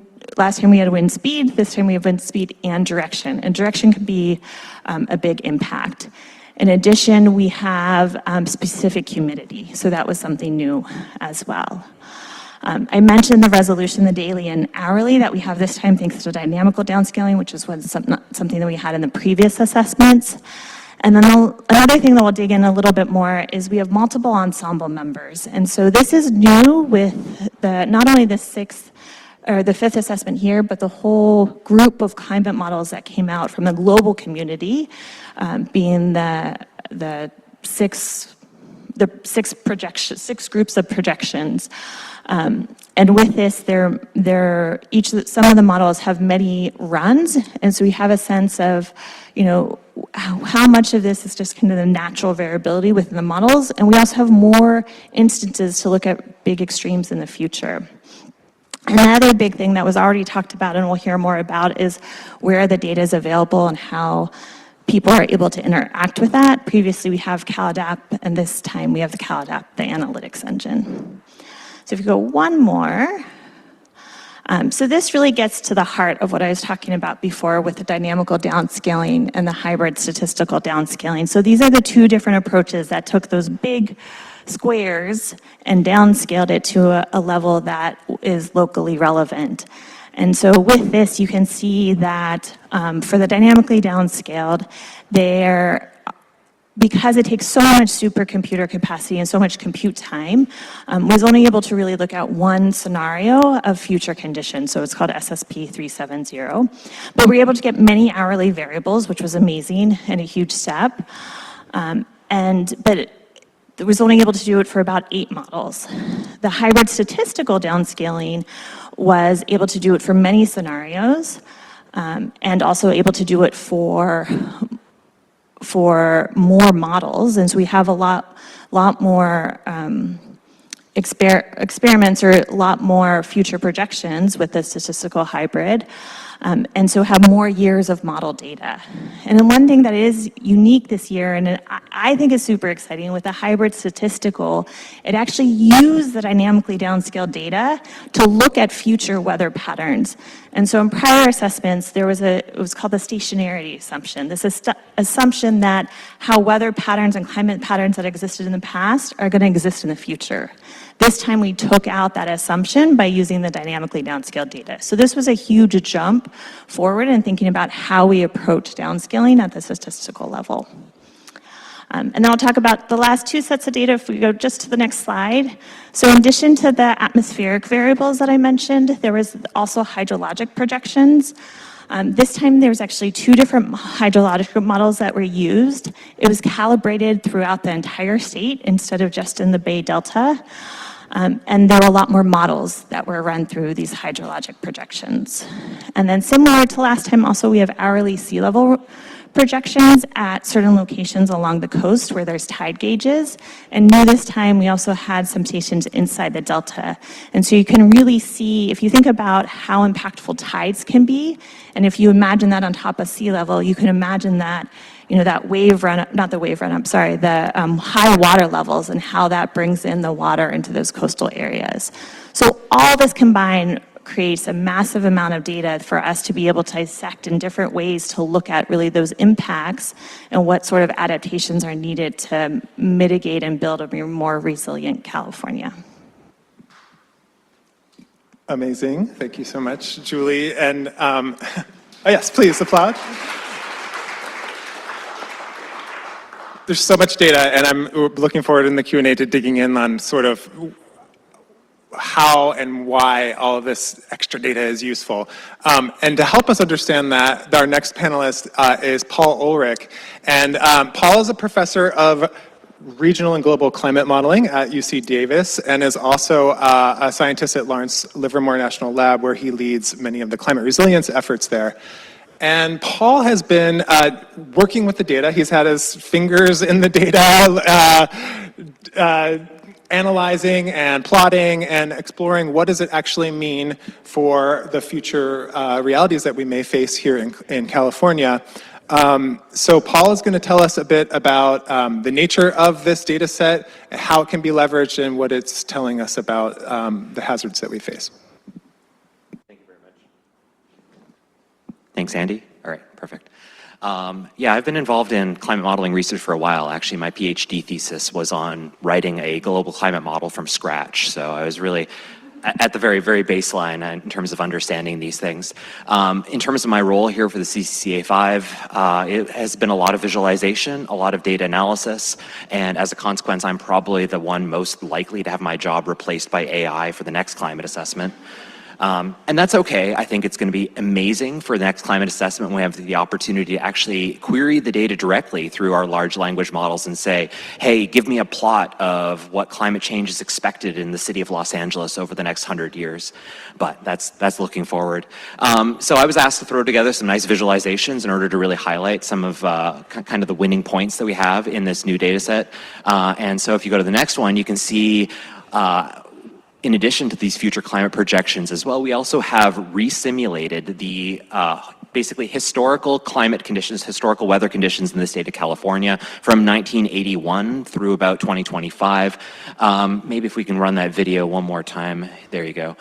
This is actually, if for folks who remember it, the drought-busting storms of early 2023 that came in. I was escaped from Lake Tahoe just in time before the big one hit up there, and so it's very memorable for me. But that was a lot of precipitation basically dumped in the Sierra Nevadas over that period, and we now have that available to us at unprecedented resolution thanks to these data sets, and can compare those historical storms against some of these potential plausible futures and potential plausible storm events that could hit the state as well. So next slide, please. Okay, so my job was to kind of understand, given the huge data set that we have, how can we distill that into basically using a nice logical framework and understand kind of what the implications are for the state of California. And so if you look at what are the consequences of climate change, well, we know we are emitting greenhouse gases into the atmosphere. That is the driver, that is the forcing change, that is really changing the broader climate system. And we know that the kind of most obvious direct consequence of that is rising temperatures. We're trapping heat, driving up temperatures all over the world. As a consequence of that, we have more extreme heat days. We have a greater propensity for the atmosphere to hold moisture. Basically, we have moisture atmosphere overall, supported by greater evaporation from these higher temperatures. And this is also reducing our ability to sustain a snowpack, particularly here in the Sierra Nevadas, and particularly in that kind of transition zone between the lower elevations and the upper elevations. A further consequence of this, the indirect consequences, are that we're getting more intense storms. With more water in the atmosphere, when it does rain out, more of it rains out, and as a consequence, these storms are becoming more extreme. We're seeing increased soil drying. That is, the water is just being sapped from the soil when the atmosphere is feeling particularly thirsty. And we have more wildfire fuel as a consequence of that. That is, that land surface is drying out as the moisture is sapped out, and as a consequence, setting the stage for potentially extreme wildfire events. This is a very broad framework, however, very general. When you're thinking about the consequences for your town, your city, your region, you really need to have that mapped out, and you have to have it mapped out on a month-by-month basis and by a acre-by-acre basis. And so we can really get down to that really fine scale thanks to these new data products. Next slide, please. So on a general scale, we know temperatures are warming, and we see that in our data sets. However, thanks to the fact that we have 199 model runs that we're analyzing here, we can actually see that range of uncertainty. And what you see here is one standard deviation around what was possible historically, shown here in the gray, and what may be happening into the future. There is no one single trajectory for what the future will bring, but instead a range of possibilities, just because there is this uncertainty built into the climate system. And we can see historically where we ended up year to year with those black dots as well. And so we've looked at those temperatures and see kind of what the future projections hold. Next slide, please. However, not all seasons experience the same warming. Folks don't realize this, but there is no single number that really captures all that warming, either spatially or in time. And it depends on what season you're in. If you're in the summer, you're going to be experiencing a lot more warming here in California than you are in the winter season. Just that's how our warming is going to manifest. On the order of potentially up to 8 degrees Fahrenheit of warming by end of century here in the summertime, as contrasted with maybe not a little more than half that in the winter season. And so it varies in terms of time. In terms of precipitation as well, we're seeing what is known as a sharpening of our precipitation season, with more rainfall occurring kind of in the December, January, February season, and a drying of that kind of periphery in the fall and the spring season. This means a longer dry season and more opportunity for a buildup of dry fuels for wildfires to occur in September, October, and kind of those times of the year when things are potentially more dangerous. Next slide, please. In terms of the precipitation change, as we already saw with Julie's figure there, the precipitation change is not uniform. And in fact, we're seeing most of the wettening generally occurring towards Northern California. That being said, the annual change in precipitation is not actually that much, and it barely breaks kind of the interannual variability that we see naturally here in the state of California. And so that's not really the manifestation of the big manifestation of overall change that we're experiencing. Next slide, please.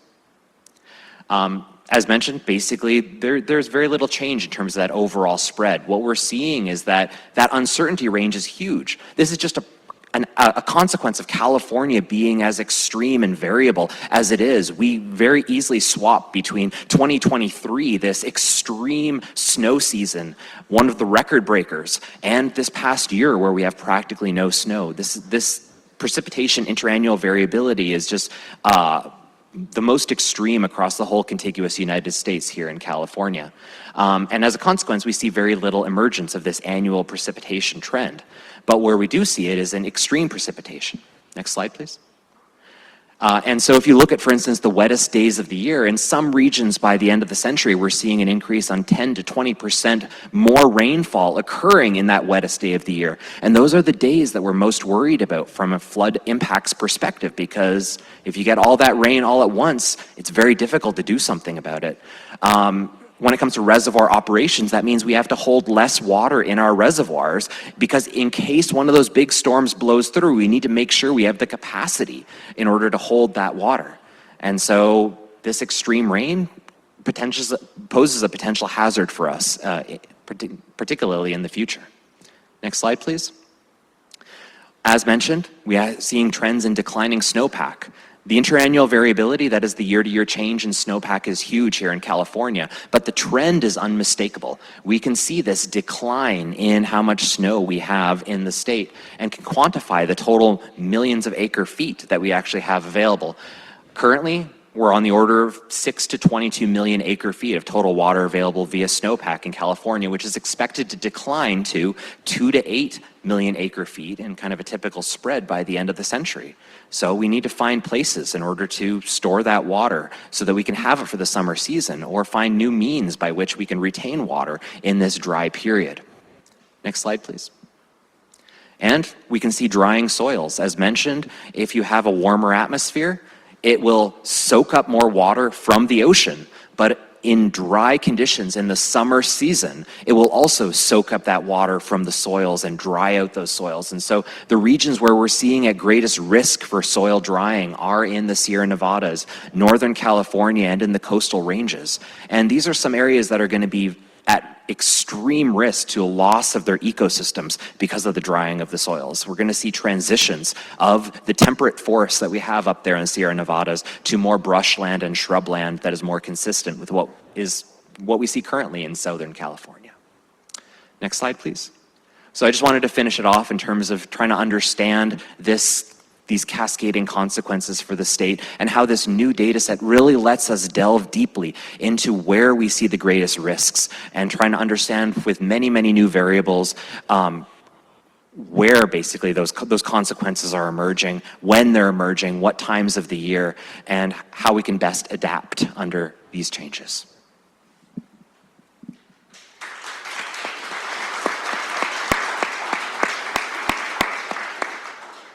Thanks so much, Paul.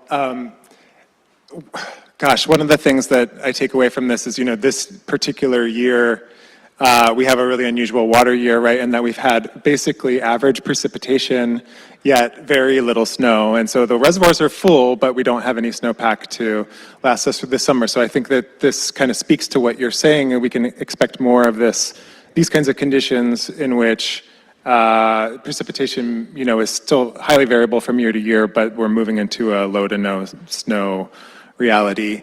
So we're going to, again, dig in more on some of what this data is telling us after we get through all the panelists. But I have the great pleasure now of introducing Owen Doherty, who is the principal research scientist at Eagle Rock Analytics, which is an environmental research and data analysis firm based here in Sacramento. And Owen has been really central to the development and enhancements to the CalAdapt system, including the CalAdapt Analytics Engine, which is a new innovation recently developed as part of this assessment. So one of the things that I think we've heard a lot is that the state's invested not just in the kind of development of the data itself, but in making that data accessible and usable and useful for various practitioners. So Owen, could you tell us a little bit about how that's been going? Well, thank you very much for coming. Hi, everyone. So as Andy suggests, I'm going to talk a little bit about how we make this amazing data that Julie and Paul have introduced and turn it into useful outcomes and better decision-making across the state. So next slide, please. I think one of the most wonderful things about the assessment process and meeting with people is understanding that we have an incredible wide range of users and consumers of climate information in California. And we've learned and experienced that each climate user has different needs to ultimately make use of the information that's available. Some folks are coming and they're very advanced users. They want help programmatically, they want help with computation. Other users are new to the climate space and they're looking for early learnings, maybe best practices, how to get started. So success looks like helping all of those people use this data to do their jobs better. How do we do that? Well, there's lots of different aspects of providing climate data services, and CalAdapt tries to provide much of that, more than just maybe the tools that you know, also providing guidance, best practices, and education materials to help you along your way. Next slide, please. So, you know, Julie introduced the climate models. Paul introduced what that meant. We've heard time and time again from users, this new data is amazing. It advances their needs so much. And yet there's maybe one more step that's necessary to take that great modeled work and turn it into the inputs that they need for their operations and for their workflows. And you know, some examples of that, wildfire. The models are really good at projecting changes in precipitation, wind, and temperature. Wildfire is way more complicated. It requires additional modeling, both in terms of people and the ecology. And also when we think about looking forward to a more renewable-based grid, we need really good information about the availability of wind and solar. And so producing hourly profiles of generation potential also requires taking the climate data, doing additional modeling, and then serving it back up. And this is really important work that's been sponsored by the EPIC program, trying to drive innovation beyond just models to applications as well. Next slide, please. And I think when you kind of take the diverse need of users and also really complicated applications of the data, you identify pretty quickly there's a big gap between the model outputs and the actual applications and investment decisions that are being made. And spanning that gap is, in general, something we've already referred to here today as climate data services. Next slide, please. And in California, we're really lucky. This has already been hinted at. We've heard that it requires great partnerships, glue work, that there's connective tissue bringing things together. We have a public-private partnership spanning state agencies, universities, national labs, and private entities, all working together to produce the types of information that take these climate models and make the outcomes better decision-making across the state. And co-production, at least at CalAdapt, is a major component. We've heard it's really important across the assessment. We have Kripa here today. She'll be talking. She led the engagement process for Julie and I's projects, but talking about how important it is to connect our users, both power users and maybe earlier users, to the data producers, to the technological providers in a way to address these critical gaps and move us together forward. Next slide, please. So we heard in the previous panel a lot about the importance of national and international assessments as informing California's assessment. At CalAdapt, we're trying to take the best of national and international assessments and make those tools and new abilities available to folks within the state. And here's an example where we're now applying the global warming level framework, which was used in the IPCC in the most recent national assessment, as a way of helping folks start planning around when the globe is 2 degrees warmer, when the globe is 3 degrees warmer, what will the impacts be to my community, and what plan do I have to pull off the shelf to make my community somewhat resilient and adaptable to that reality.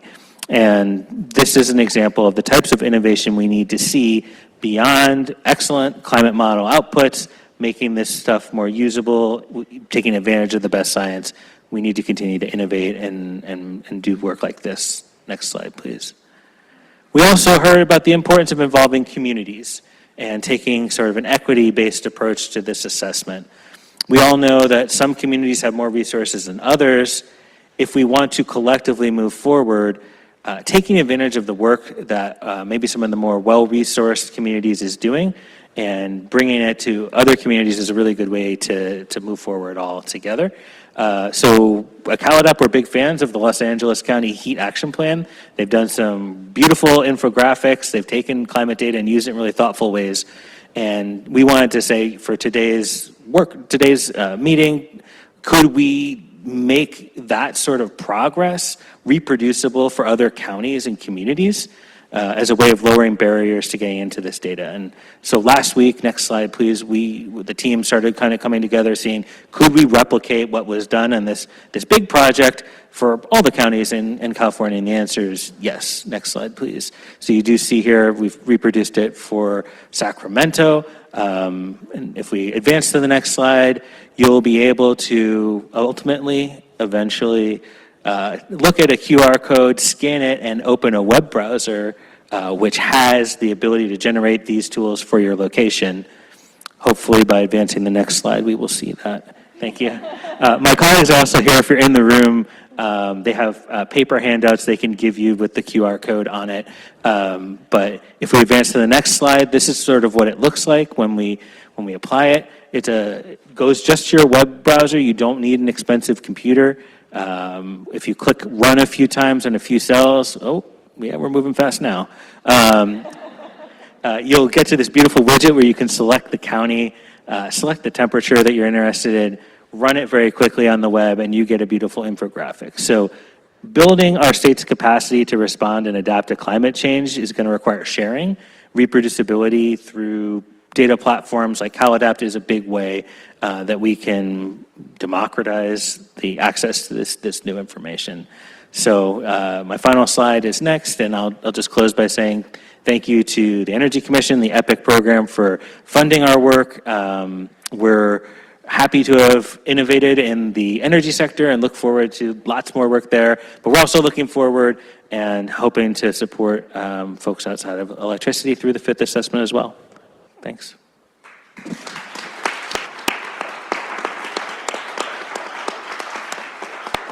All right, incredible. Thank you so much, Owen. I was going to say you're in the trenches doing the co-production work with practitioners, but then with your figure made me realize that you're actually building bridges over the trenches to connect those communities. But on a more serious note, I really love seeing how you were able to take these innovations that were developed by maybe bigger, more well-resourced organizations that are able to be innovators and early adopters, but then you can take that and democratize it and adapt it to all the full range of folks who would want to be able to use those innovations. So that seems incredibly valuable. So thank you for doing that work. So I want to open it up now a little bit of dialogue, and I'll ask a few questions, but please feel free for any of the three of you to join in. But I'll direct the first one to Julie just to get a little more clarification on some of the technical innovation here. And you mentioned this idea of ensemble members. When I think of an ensemble member, I think of my son who plays the cello in the school orchestra, but I don't think that's what you're talking about here. What is an ensemble member, and why is it important? Thanks, Andy. No, not a orchestra performance, but Julian talked about in the first panel how the connection to the international community and the national community, and the California assessment depends on that international community. Every 7 to 10 years, the international community comes out with a set of global climate models or Earth system models. They have various different names, and these are the models that we eventually downscale and are used in California. In this latest project, it was called CMIP6, the global community has made an effort to make ensemble members. And this gets to your question of, well, what is that? And so the idea of an ensemble member is similar to, it runs the global climate model, but with something that is slightly different. One example could be if the global climate model started, say, in an El Nino state, and it ran another time starting in a La Nina state. This is just an example. But because of that, because the model starts in a different state, it runs, and it has natural variability in that, which we see in California all the time, right? We have weather, we have extreme years, we have rarely do we have normal years, but every now and then it does happen, right? We have this natural variability. And so by starting running the models with something that's slightly different, you get a chance to see kind of what that natural variability is in those models.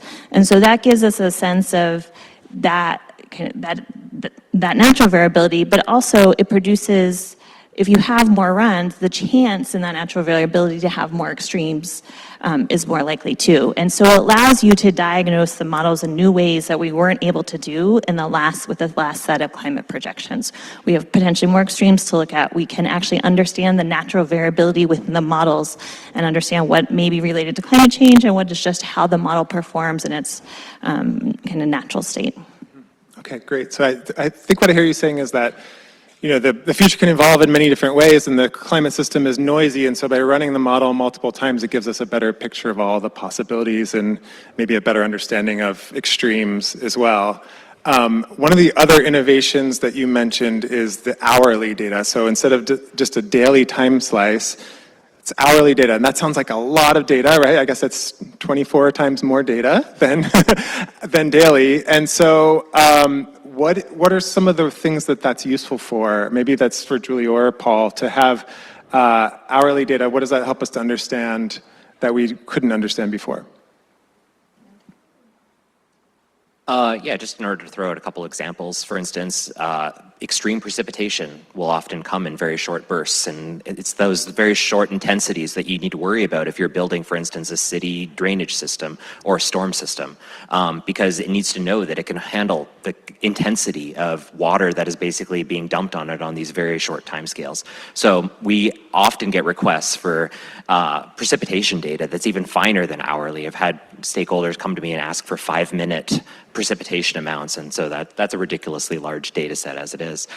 It also allows us to look at some really interesting sub-daily type effects as well. So for instance, if you're looking at a quantity known as vapor pressure deficit, and it probably sounds like total jargon, but it's basically a measure of how much water is missing from the atmosphere and how much the atmosphere wants to suck up additional moisture from the surface. That varies a lot over the course of the day. Overnight, it's very cool, and so you have less interest of the atmosphere. I don't know, I'm anthropomorphizing the atmosphere a little bit much here, but the atmosphere is not going to be able to pull up as much moisture overnight as it does during the over the day. And as a consequence, in order to really quantify what is that rate at which water is being pulled from the surface, you need to have really fine-scale sub-daily information. It's one more I'd add that we've learned through this assessment, right? It's a learning process, and each one, you know, hopefully get better, is that a lot of the energy sector models required hourly data. And so through the process, we've actually learned that we did the dynamical downscaling that produced hourly data in 2 sets. And through that process, we learned in that second set, we had to add variables to support the energy sector too. And so that's another example of, you know, the learning process, and also to where hourly data is important. Yeah, I imagine it's also useful for, you know, public health purposes. That I know that the impacts of extreme heat, it's really important what happens with nighttime temperatures in addition to daily peak temperatures. But I guess, so both of these innovations, going to hourly data, more ensemble members, so that just sounds like there's a lot more data than previously. And so that then presents the challenge of how do you distill all of this in order to produce actionable products for different kinds of users. And so Owen, I was really fascinated by the different kinds of engagement that you've done and your effort to democratize access. And I think one of the questions always comes up for me in that kind of engagement is, how do you gauge tailoring, you know, hype? If you're working with a very specific practitioner, a very specific application, how do you balance developing a tool that's really, really adapted to that specific challenge faced by that person or that organization, versus trying to create something that's a little more of a Swiss Army knife that could be flexible and applied to many different tools? And that seems like that's really relevant in this climate adaptation space because there's so many sectors, so many users, so many different applications. So how do you balance the general and specific? It's a good question, and it's one we wrestle with a lot. You know, the state of California has a certain finite amount of resources available to do this work, and producing something that is super tailored for one user sometimes feels maybe not appropriate. But if that user is doing something on a statewide basis that is highly impactful, that involves billions upon billions of dollars of investment, maybe it is the right choice. And one thing that we've observed over time is sometimes coming up with generalizable solutions, these workflows which we think work. You present them to users, and immediately upon seeing them, users will say, that is not at all what I need. It looked good in theory, it was a great starting point, but actually what I need for my internal process and my model is X, Y, and Z, and you have not produced anything like that. Please go back and start again. And I would say we like producing generalizable solutions that many people benefit from because we love giving people a good return on the investment they're making in this work. But at the end of the day, there are a limited number of people making very large decisions across the state, and it's really important that we give them the information they need to make these high-value investments. And maybe after we've done that work, then we take it backwards and we say, and more broadly, you can apply this for other problems or other locations in some way. So it's a little bit of back and forth. Sometimes our power users need to see a bad example to know what they want and ask for what they need. And sometimes once we get to a really fine, tailored solution, we can take it more broadly and help a lot more other people. So it goes back and forth. Great. That's helpful. And I think what you showed with the example of the Los Angeles heat assessment was an example of something where there's something really specific that was made, but then that's actually is scalable to a large number of users. So we want to open it up now to the audience for question and answer. I'm sure there's lots of questions in the audience. Hi, we have some great questions from our online audience. This question is open to anyone. Using AI to help bridge the gap between complex climate science and local management does seem very promising, but many people have deep skepticism and distrust towards AI, especially in the environmental sector. Do you think integrating AI risks worsening the problem of distrust in science? How do you think we can square that circle? It's a good question. And I think something that came up in the last panel that we're all thinking about. I was going to say this the last time or with the last question, but Eagle Rocks Analytics put together a great guidance document of how to use climate data and brought in a lot of different people to develop it and get their insights. And it's a great document, but if you read through it, I think you realize how complex it is. And depending on the question you are asking, how you tackle that problem could be unique, as Owen talked about, or it could be more general. And so I think this is true with a lot of AI, thinking about how to ensure that it's the right prompts, it's the right analysis, so you're actually getting the answers that are useful is really important, and how best to do that and do it in a way that is rigorous and provides the right information, I think remains a challenge. And I don't have an answer of how to do that, but I think that's probably where at least in my vision, where the challenge remains, but there are a lot of opportunities there. I would add briefly to that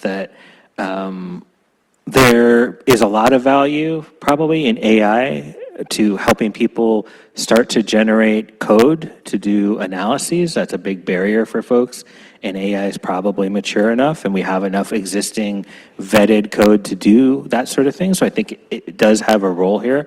I think a lot of the problems that folks are grappling with are novel, and AI, as it exists presently, struggles most to come up with novel solutions. It can replicate solutions in slightly new formulations, but when we're talking about unique communities with unique populations and novel problems, I think we're probably still needing scientists working closely with people doing adaptation. Yeah, just to kind of echo the two perspectives as well. I would say that you don't really want to use AI unless there's a human in the loop somewhere, some credible entity that has some knowledge in order to be able to evaluate whether or not the AI is hallucinating or saying something which is somewhat reasonable. I would say that AI is incredibly useful when it comes to writing code, for instance, in order to take these huge data sets that will inevitably be even bigger in the next iteration and be able to generate code that can very quickly analyze them. But I will never trust the code that it produces directly, and instead, I will always vet it in order to make sure that it makes sense and that the results are reasonable. But it's been an incredibly valuable utility when it comes to just accelerating the actual generation of the code base, because it's always easier to edit a code than it is to write a new code from scratch.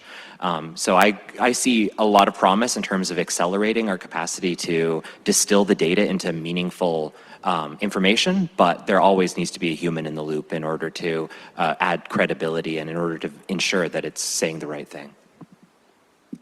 Yeah, so something I'm hearing there is that it's really not one thing, right? There's a whole spectrum of different applications from, AI as a data science tool that could actually change the way we do climate modeling or do downscaling, to how we analyze the data, generating code for visualization, creating it maybe, or something a little more interactive where you're chatting with something and asking questions and advice, replacing a consultant. So along the spectrum, I'm sure there's very different, burden of proof for being something that's valuable and accurate, and also for building trust.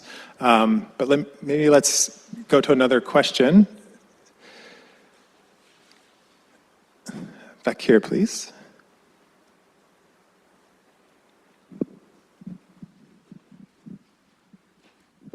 Hi, I'm Shelley Jung with ACOM. And first, I want to thank you for shouting out the LA County Heat Action Plan, because we helped to make that graphic. And so I think that speaks to one of our favorite things about the old version of CalAdapt with the fourth assessment, was the ability for local governments to go in and generate a lot of customized outputs for their specific geographies, cities, counties, congressional districts. So we were wondering if there's a plan to return that kind of capabilities back to the fifth assessment CalAdapt. And really also just to speak to the hourly data, do you think there's going to be an ability to, say, generate customized outputs, say, like if you're particularly interested in, say, temperatures, like, say, between 3 to 8 p.m. or something like that? I think just interested in how tailored the future interfaces of CalAdapt could be, and for the purposes of supporting local governments and maybe making consultants obsolete. Great question. Yes, we do plan on bringing back some of that capability in terms of a user being able to come, put in a location, and get some basic facts about the climate as it exists and how it's going to change. I think it's worth acknowledging that we've seen some maybe inappropriate applications of outputs from similar tools. And as we think towards the fifth assessment, we really want to take a careful look at ensuring that the tool meets the stated needs of the people, and that the output will be used in ways that make sense to what the data can do. I will also highlight that we plan on doing a larger engagement process where we'll be reaching out for helpful things like, I need a tool that looks at hourly data from 3 to 8 p.m. As the fifth assessment matures. But a good question. Other questions from the audience? Oh, we have another online question open to anyone. How do we integrate climate change projections data into hazard mitigation plans to inform new mitigation projects and climate adaptation strategies?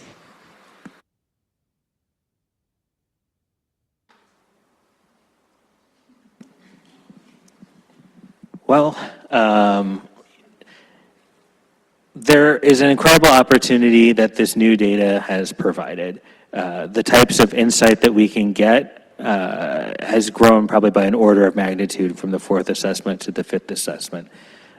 So California's hazards vary widely based on where you are, and a one-size-fit-all solution may not be appropriate. I would hazard that people might consider tools that are more flexible than maybe a online interface. Maybe they want to be creating code that is flexible. It can change based on sort of what the local needs are rather than a top-down solution. But welcome to other opinions from my panelists or Dr. Jones.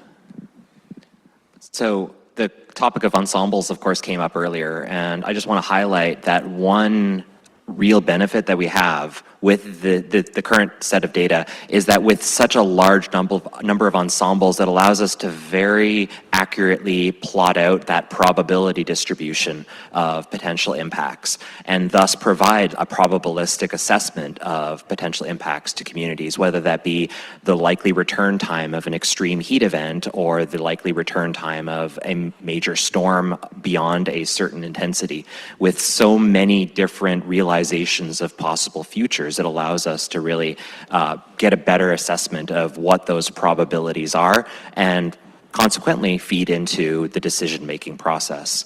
I would call back to my previous panelist as well, Alex, who had brought up the cost-benefit analysis. I think this is absolutely essential, and I think that us as scientists really need to look more at translating the probabilities of natural hazards, probabilities of precipitations beyond certain intensities, into economic impacts associated with those intensities, and understanding what the appropriate formulae or what the appropriate functions are that map that probability space of natural hazards onto the probability space of potential outcomes, and thus inform the decision process.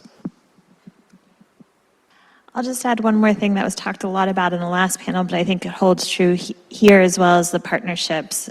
For the fourth assessment, as part of the San Diego Regional Report, we worked with the San Diego Office of Emergency Services during their hazard mitigation plan, and I hope that will continue this time around, and I think making those connections and those partnerships are a key piece to, as well as everything else that's been said.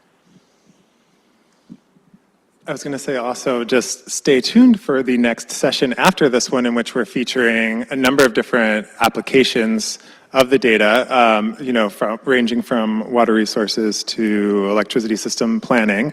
But we do have a little time for your burning questions for the state's preeminent climate experts. I'll ask one, which is sort of okay, we've talked a lot about what this data is great at. Where are some of the things where we need to work on, or we need more understanding, or maybe it's just inherently hard to understand? And one of the things I think of is we talked a lot about wildfire earlier, and Paul, you highlighted that you had this nice cascade showing that temperature affects soil moisture and atmospheric warming, and we have more whiplash with drier dries and wetter wets, and that affects the fuel, so more dry fuels. But of course, fire also happens as a result of particular weather phenomena like Santa Ana winds, and so there's the weather that happens during the fire in addition to the drying process of the fuel, plus there's the status of land management and all that. So tell us a little more about what do we know about the overall, all those many factors that contribute to fire, and kind of, where are maybe some areas where we need more research or understanding? Yeah, I think wildfire is a fantastic example of an area which shows so much promise when it comes to potential future research, because it exemplifies kind of this scale issue that we have in climate science. Whenever it comes to, basically, we understand best the largest scales and the longest time scales. Wildfire exists on a spectrum. I would say that there's kind of three primary drivers of wildfire. One is you need to have the fuel, and that dry fuel buildup occurs over a relatively long time. So the results from these data sets can tell us a lot about how dry fuel buildup may occur in the future under potential future conditions. The second is potentially exacerbating weather conditions, things like the extreme winds that we saw recently in Los Angeles, things like extremely dry atmospheric conditions that just make it possible for fires to grow very rapidly. There we have some understanding of future change. Wind is very difficult for us to get, particularly in the near surface, because of its interplay with the ground surface, with roughness, the fact that it occurs over very short timescales. You can have very rapid gusts of wind that, and potentially more prolonged periods of stronger winds as well, and those kind of exist on different timescales and tend to be more chaotic and variable. So we have some insights into the kind of large-scale wind regimes that we can anticipate in the future, but not as much as we do of the actual fuel moisture itself. And the third ingredient in order to get a wildfire is, of course, that spark, what causes the actual fire to occur. And that's the hardest because, particularly in Southern California, most of the wildfires are caused by human activity. And we don't even really have good models for that. You can say human density, for instance, is one of the primary factors driving wildfire ignition, but that's not going to tell you exactly where it's going to occur. And if it occurs in an area that has this extremely dry fuel buildup and which has the exacerbating weather conditions potentially driving that as well. So further work, I would say, is definitely needed on those shorter timescales to understand which areas are at the greatest risk and where we can deploy adaptation measures in order to basically make ourselves more resilient, acknowledging that we're never going to completely understand where exactly a new wildfire is going to pop up, but that we can potentially catch it early and understand when it can potentially grow very fast and grow out of control and cause widespread damage. I would just add, I think Julie and Alex's team have a really hard job taking these climate models and bringing them down to a local scale. And their job is not made any easier by the fact that there are observational uncertainties around cloud cover and a sparse number of observations across California in terms of the radiation coming down from the sky at any given point. I think we have a great opportunity with the upcoming 6th assessment. California utilities have been investing in weather stations across the state. There's more wind and solar observations coming in fire-prone areas and other places, and we have a collective job to do. The people in this room is to bring all that information together in a way that we can have better observations that can inform better modeling in the future. And we get the inverse of Andy's question a lot, which is a user will come and look at the data and say, what if this data is really credible and what if it is a little suspect? We get that question a lot, and our answer is always, I don't know about that wind data, man. It's just really difficult to validate. It's really difficult to model complex topography. It's hard. It's not impossible, and I think we're going to see great improvements in the next round, and there's lots of work to do. But yeah, wind and solar, I would articulate as two places where we'll continue to see lots of improvement. Thanks, that's really helpful. And I think what it's raising for me is kind of this need to marry these longer term projections, right, where we're looking deeper into the future and saying, like, how are the longer term trends in climate affecting larger scale processes, the atmospheric moisture, the the propensity for making big storms, et cetera. But we have to, well, we're never going to predict, on July 27th, 2054, where the spark occurs that is going to cause a fire. And so how do we combine the knowledge that we get from these longer term projections with real-time situational awareness so that when events are actually unfolding, we're able to anticipate and track them and respond in the moment? And I think we have some really nice examples from the water management community with forecast-informed reservoir operations. I know Julie's group at Scripps was really instrumental in helping develop that, where you can use, seasonal and near-term forecasting to understand when is there a big atmospheric river coming, and what does that mean for how we manage reservoirs? Should we be releasing water or storing it? And that's going to help us manage that kind of twin challenge of increasing drought and increasing big storms. So, more of that for other kinds of extremes, so anticipate when big heat events are happening or when fires are unfolding could be really helpful. So we're getting to the end of our panel here, and I just have one kind of like speed round question at the end here. And you're all scientists, and you're curious folks, and you are very expert in the things that you're expert in. So I'm curious, in doing this work over the last several years, developing these resources, what is one thing that you learned, you personally learned, maybe something that surprised you that would be relevant for the broader audience here? I have two things. One is, Owen mentioned this, but I just want to make sure that it's highlighted again, is how important observations are. They really underpin all of what we do, and if we don't have good observations, we don't have good projections. And so for all the variables that we care about, we really need to make sure we're preserving those long records of observations, and that's super important. The other piece I will say is how this work can be very hard at times because you see the projections, but I will say within this community, those in the room and the larger community, I work a lot in San Diego, it's a really hopeful community and an optimistic community in the sense of how much is being done. And so I think through this process and working with all these amazing people, there's a certain excitement and privileged to work with so many in this room and so many others to make a difference in mitigating the impacts of climate change. I just want to emphasize, so I work with a lot of folks outside of California as well, across the contiguous US, and even to some extent in the international space. This data set that we have access to is probably one of the best climate data sets for any region worldwide. It's just an incredible product, and we are very spoiled here in California to have this data set. It's not perfect, but it's just incredible compared to some of the resources that I've seen out there. Until recently, the state of Hawaii has had like one grid point to work with in an area that has very diverse microclimates as well. Puerto Rico has had to rebuild their electrical grid several times, and they are relying on minimal climate data in order to make those decisions. And so here in California, it's just an amazing resource and really allows us to get to the heart of kind of what our concerns are for the future and be able to really provide the best possible information that we can, the most informed information in making our adaptation planning for the future. I would say one thing I've learned going out all over the state of California over the last few years is climate change is positioned as a very partisan issue.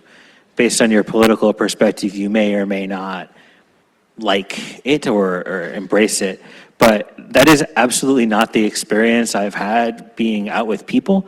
Wherever I am, I find it a very unifying experience.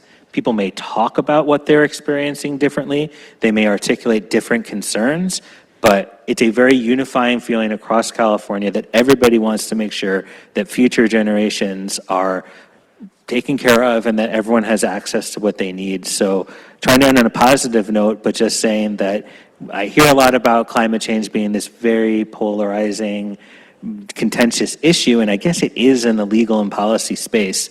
But when you talk to people, there is motivation for everyone to take this seriously, and I think there's a lot of hope for Californians coming together and taking actions to make for a better experience with a changing climate. Let's give it up for our panel one more time.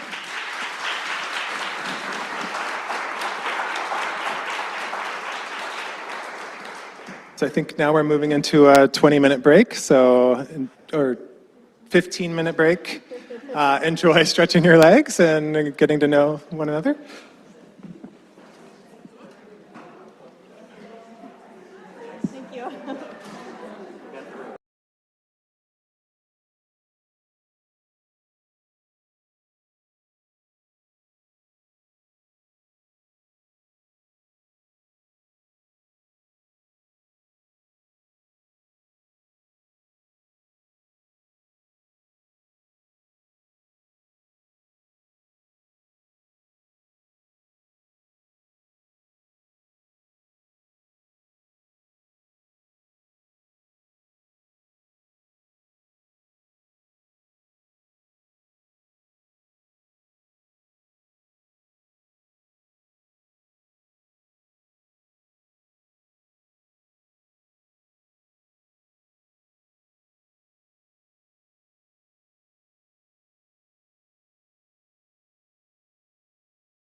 Resuming. This is not working.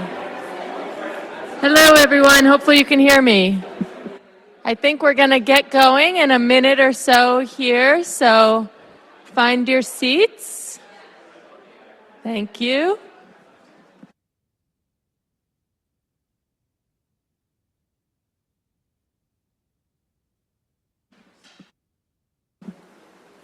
Okay.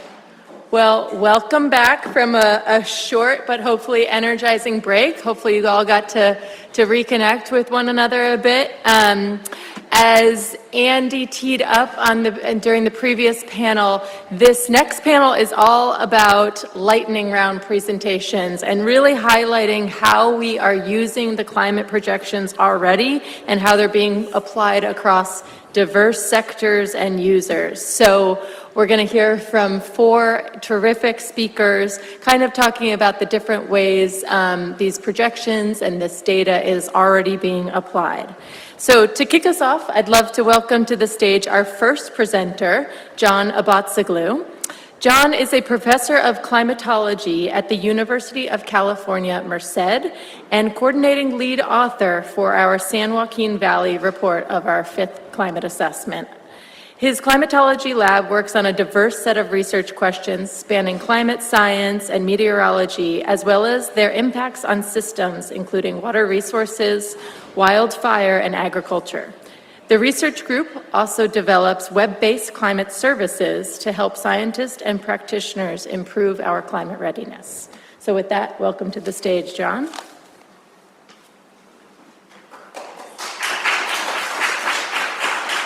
You're clapping already? I could disappoint you all. Let's go next slide. That's what I'm supposed to do here. Okay, good.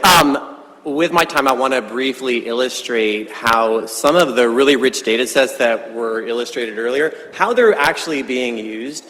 Part of this, I think Alex mentioned this idea of possibly like this data to decisions pipeline. That might be aspirational, but we want to highlight like how this information is being used.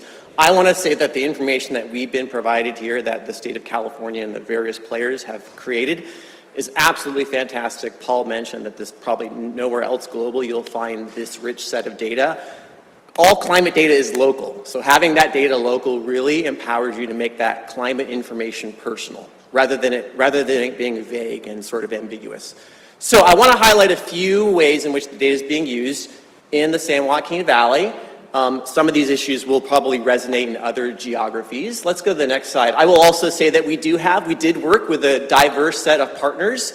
We did have the Union of Concerned Scientists as part of our author team in the regional report for the San Joaquin Valley. And I think part of what I'm hearing is that we actually have a really nice network of people here that are really passionate about making this work. Paul, I'm taking some of Paul's slides because he's done such a great job. He's not going to be replaced by AI. This is the sort of information that can be deduced on a regional level. You can also get this at a local level. And so in our report, we've actually provided information for all the municipalities above 5,000 people in the San Joaquin Valley, because we heard from communities, we want local information. Don't make this ambiguous. Make it as local as possible. Climate change is happening in the San Joaquin Valley. Certainly this is a place where we have oppressive heat, we have air quality issues, we have a lot of inequity. Next slide. And you can kind of see this play out, right? This is just a couple real easy examples, climate visualizations, right? We have a significant increase the number of days of oppressive heat. That actually matters quite a bit. We have a large population in the San Joaquin Valley that works outdoors for a living. Climate change, through the impacts of a warming climate, is making an inequitable environment more inequitable. People that are subject to these oppressive heat are being impacted. Furthermore, the warming in the San Joaquin Valley is also impacting the costs that you might actually pay for cooling your home. And we know that there's also a large disparity between those that may have access to new homes, right, solar, versus those that don't. And that takes a real personal hit. I think there's nothing more personal about climate change than make it about dollars or make it about your own health. So ways that we can do that, I think, get people on board. Next slide. Okay, San Joaquin Valley, like much of the rest of the state, is facing both a wetter and a drier future. I think you heard a little bit of that earlier. We're seeing increases. Wow, this is super blurry. This is the low resolution version. Okay. But we are seeing, we're projected to see more intense precipitation along with likely drier periods. We have a thirstier atmosphere, we have a shorter wet period. That increases the propensity for drought, not just locally, but of course California's water is very interconnected. In the San Joaquin Valley, right, what really matters from water supply is actually drought up and down the Sierra Nevada. That's the real big impact when it comes to water supply in the San Joaquin Valley.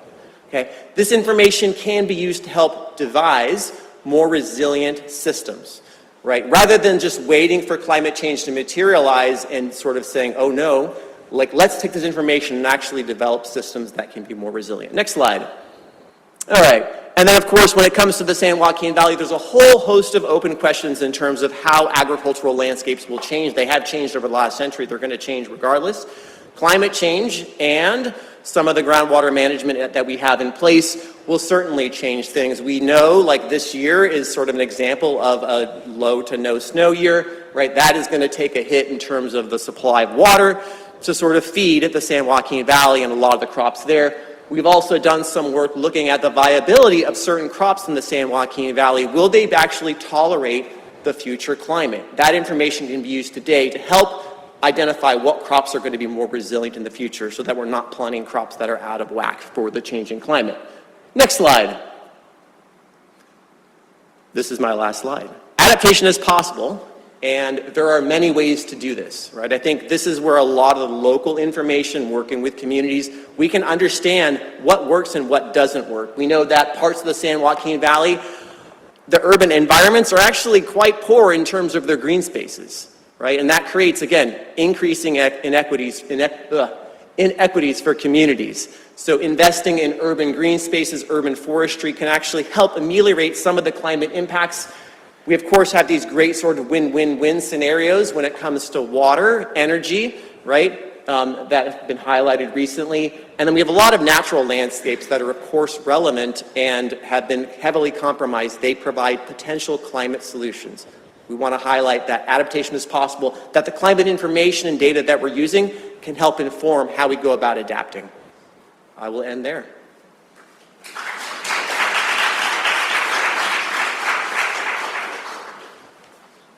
Thank you, John. And as a reminder, he is leading that San Joaquin Valley chapter, so stay tuned for the full read later this year.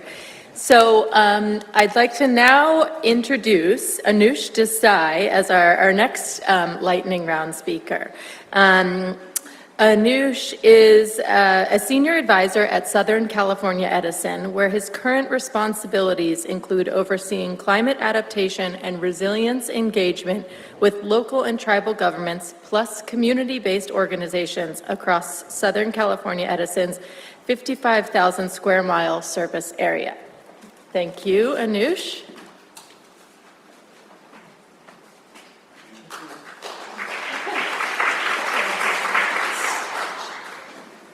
Hi, everybody. Good afternoon. Again, my name is Anuj Desai. I'm here representing a team from SCE that consists of a bunch of in-house staff that's been really supportive and incredible, some community-based organizations as well that have helped us out.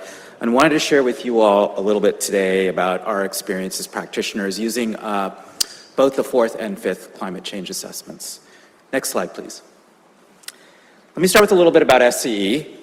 We're an all-electric utility serving about 15 million people over 50,000 square mile service area.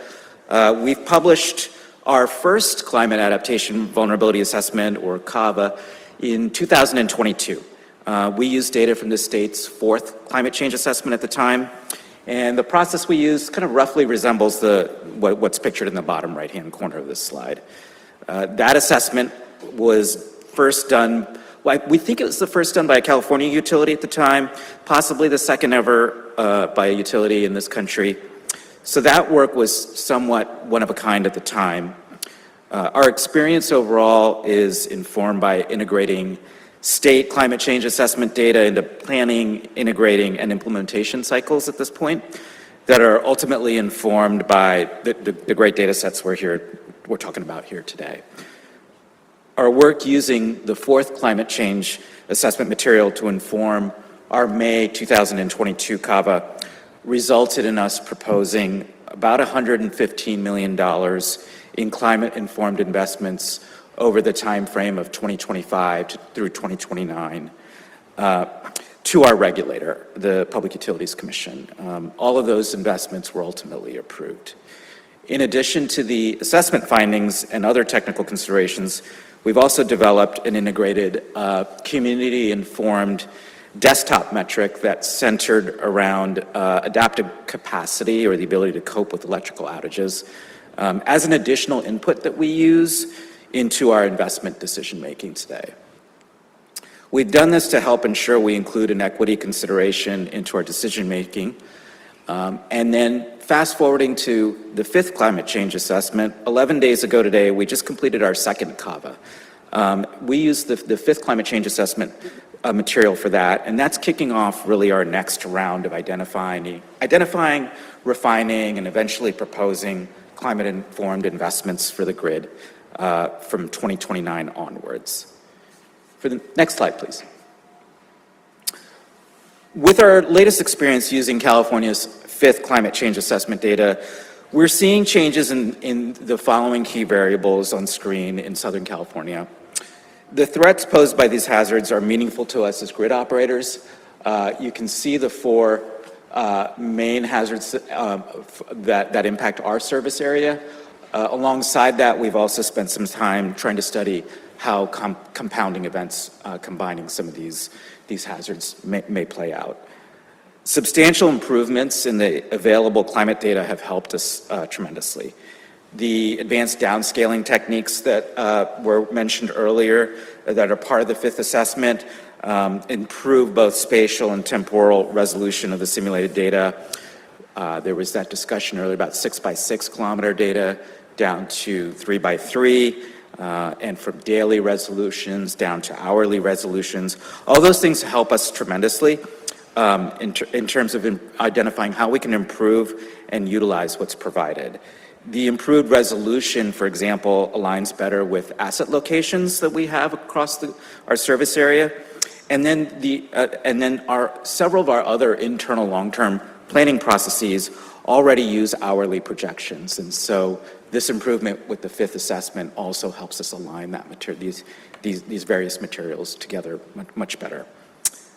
Collaborations between climate scientists and staffs at Eagle Rock Analytics, for example, CalAdapt teams, many others, with our internal subject matter experts, have enabled us to utilize climate data in new and more actionable ways as well. Next slide, please. Just as in the past, our latest CAVA results will inform our next round of investment requests. And so proposing and pursuing investments is kind of how we move towards action.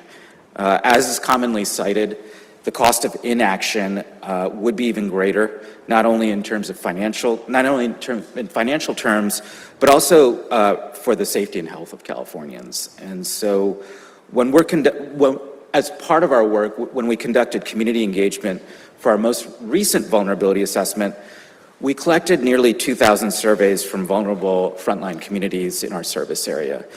These survey respondents told us that communities could largely handle short-term electrical outages due to climate change, but were far less prepared for outages that stretch past 24 hours. Specifically, about 75% of our respondents considered their communities to be at least prepared for outages shorter than 1 hour, but then only 42% of respondents believe the same for outages lasting more than a day. So the cost of not making investments now will be multiplied as we face increasingly severe effects of climate change down the road, contributing to greater community damage and inability to recover as quickly. So from our perspective, ensuring a reliable grid becomes more critical, especially over time as the ever-growing demand for electricity continues as we progress towards carbon neutrality by 2045. We believe that pathway kind of relies on greater electrification, so the reliability of the grid becomes more and more important. Building reliability against goals that require transforming the grid underscores, for us, the significance of relying on projected climate conditions rather than relying on historic data alone for electrical system planning. Next slide, please. This is my last one. Wanted to close on a broader vision. What I've shared with you so far is a portion of what we do acting as a grid operator in a place-based business. We have nowhere else to operate. But our efforts alone won't really build community-scale resiliency that can further strengthen the grid as well. Collaboration across stakeholders is the most efficient way, we think, to minimize societal costs and maximize public benefits in addressing interrelated adaptation issues. And in order to work better together, we feel we need a common language to assess risks, clear frameworks to apply current climate projections locally across regions, sectors, and hazards, and broader resource planning for critical infrastructure. Getting to any sort of alignment across these sectors begins with the use of the fifth climate change assessment data that we're so fortunate to have available to us. We've touched on that. Many have touched on that already. With the fifth assessment and subsequent work we conduct, we believe investing now, when compared to the cost of inaction, is not the only benefit. There's also an affordability benefit potentially in that we believe we can do a better job of building something right the first time for a longer time. Our work is better informed in order to endure what's ahead if we use this material. In addition, we're optimistic with broader adoption of the fifth assessment, data across sectors that opportunities to collaborate around community solutions can more readily emerge, so that adaptation is being addressed collaboratively rather than one piece of infrastructure at a time. We're fortunate to have this assessment data that we do. It's a roadmap, really, into the future, but the way forward really is for all of us to not just use this data, but to undertake the difficult work of beneficial collaboration. Beneficial collaboration can help optimize how funds are utilized so that, let's say, a substation by the sea isn't being protected by charging ratepayers while local lawmakers in that same community are at the same time focused on protecting the broader community, including that substation, by raising funds through, say, a local tax, for example. This kind of collaboration to find and fund mutual interest, leading to possible affordability optimization, this is the challenge we face next across sectors. And I'll just close by saying, thanks to the fifth assessment, we have a starting point to propel our efforts to tackle those difficult challenges. Thank you.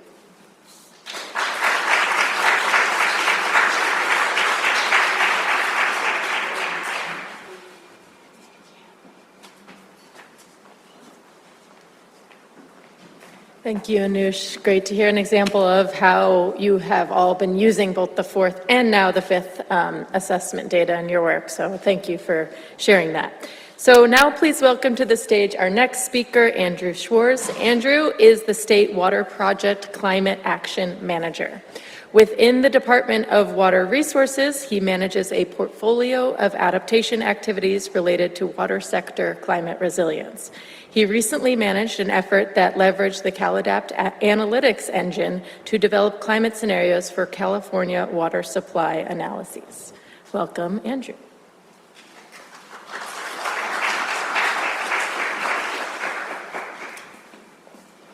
Thank you. Well, I couldn't have asked for a better setup today from all of the speakers that we've already heard from.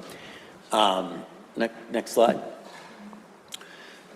So this slide really kind of just trying to set up that water supply analysis or climate analysis is different and really sector specific. And I think this contrasts with some of the things that Anush was bringing up, and we're really concerned about different types of climate impacts, some of the same, but a lot of different climate impacts for the water sector. So really short duration, high rainfall events, that's kind of common. Those atmospheric rivers, that image to the left there is 2022, and you can see all of the atmospheric river tracks going north of California, and that really led to a pretty dry year. We're also looking, very concerned about these long duration, low rainfall events, obviously, and the whiplash between these two things. And Secretary Crowfoot mentioned 2022 being kind of the end of 2022 being the end of one of the longest or the driest 3-year periods in California's history. That's Lake Oroville on the left-hand side there in July of 2022, and that is July 2023, about a year later. So just this extreme whiplash of dry to wet and back again that we're dealing with. That is a really not a new stressor for the climate, for the water supply system, but one that is getting much more extreme. And then this image on the right here is really talking about how the extreme events that we're seeing that were once kind of episodic or rare are now common. And so it's a lot going on in this figure. This is from our state climatologist, but if you look at that middle column, that white column next to the years, that's the kind of expected. You would expect a lot more of these years for rainfall, temperature, and snowpack to fall in that narrow band of kind of expectations. And then, but what you're seeing is more and more years are falling outside, are falling to these extremes, the either anomalous or even the worst 10 percentile events out there at the extremes, and especially on the hot, dry, small snowpack kind of edges. And that's just the annual effects. That's not even talking about these kind of monthly swings and even weekly swings that we're seeing with, like we saw this year with almost no snow all the way to February. We get a huge snowfall, and a couple days later, then we get a huge rainfall event on that, obliterates the snowpack, and then we get these crazy April days where we had a decent snowpack in April. One of the best ski days of the year was in April this year. And then a pretty good rainstorm in May, which is just bonkers, right?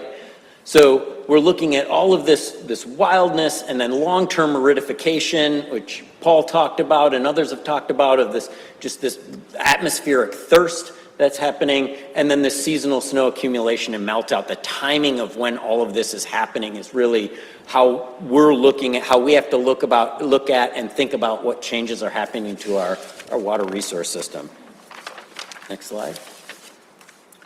So California, on top of all of that, California, I think, provides really a unique challenge that is somewhat more challenging than anywhere else in the United States. So this is a figure that I love, which basically it's the coefficient of variation of precipitation annually across the United States. But what it's these pink areas, basically you can think of as every year precipitation is more or less similar. It varies a little bit, but it's more or less similar. Yellow, you're looking at a little bit higher. Green, quite high. This blue and black area, this is just wild fluctuation year to year of like how much precipitation. And what this really translates into for California is our water supplies are driven by a few days of precipitation each year. If we get 1 or 2 or 3 or 4 storms that go north or go south, that's a dry year. If they hit California, that's a wet year. So it's the difference between 6 atmospheric rivers and 12 atmospheric rivers hitting the state is the difference between a wet year and a dry year. And so we're dealing with all of this interannual variability underneath all of the changes that are happening in the climate system. So this is really just our historical situation that we're dealing with. Next slide. So DWR was a kind of an early beta user of the analytics engine. Thanks, Owen and team, for giving us access early on so we could start to play with this data and use it and provide feedback on it. And we used it extensively. We've been able to extract data and process it and develop new scenarios with it. Julie was talking about these new ensembles that really help us understand the underlying interannual variability and see more extreme events in these different ensemble members. And that was like a game changer for us because of the way that interannual variability is so important for understanding water system fluctuations, and what is climate signal, what is our underlying interannual variability, and how do we translate that into scenarios for the future and adaptation strategies. And so this is a game changer for us. We've incorporated this already, these new scenarios, into the State Water Project Delivery Capability Report, an adaptation strategy for the State Water Project. So we're already moving to what Secretary Crowfoot was talking about. We need to move from vulnerability assessment to action plans. We're already doing that. The California Water Plan is using these new types of scenarios. The San Joaquin Basin Watershed Studies, if you're not aware of these studies, type that into your favorite search engine. This is an amazing set of studies that really talks about how we can adapt our water system with new operations and a real path forward. The Central Valley Flood Protection Plan next year will use these new studies and new scenarios, and we've been using these to help support local agencies and local water districts as well. And you'll also see our DWR scenario show up in academic or kind of more institutional evaluations like the co-equal study that'll be coming out this summer. When I was preparing for this talk, I was talking to some of my engineers about how we've used the analytics engine and their experience, and this was a quote from one of them that I think really sums it up. While the preprocessed tools and data sets can't address all of our needs, CalAdapt supported our analysis with intuitive download processes, great frameworks for global warming level and other common process steps, and incredible flexibility for us to customize for our needs. So it's not everything for all purposes, but I think this is exactly really what we should be shooting for, and flexible frameworks to help folks customize. Now, we're probably closer to a super user than your basic user, but it really has been working for us. Perfect. So all that said, where might we go next? I think the EPIC funding has been really successful for really focusing and getting these vulnerability and risk frameworks established for the energy sector and doing that successfully. It would be great to see something like that for the water sector as we move forward, or a little bit more customization toward the water sector. We heard just recently from John that all adaptation is local. We actually suffer sometimes from the opposite problem, which is we're trying to do these large spatial scale, statewide and Central Valley-wide analysis. And so we did experience some data handling issues with those large spatial issues that probably go along with being a beta user, but those are other things that as we get more and more data and more variables, we're going to have to struggle with and deal with. So a little bit of thinking there, I think, would be great. And I 100% agree with Anush here that water energy sector integration, really coming together, these two systems are really deeply connected, and we can do way more with adaptation when we do it together and we integrate these systems. So more risk frameworks and vulnerability assessments that really work across those two sectors would be great. Thanks.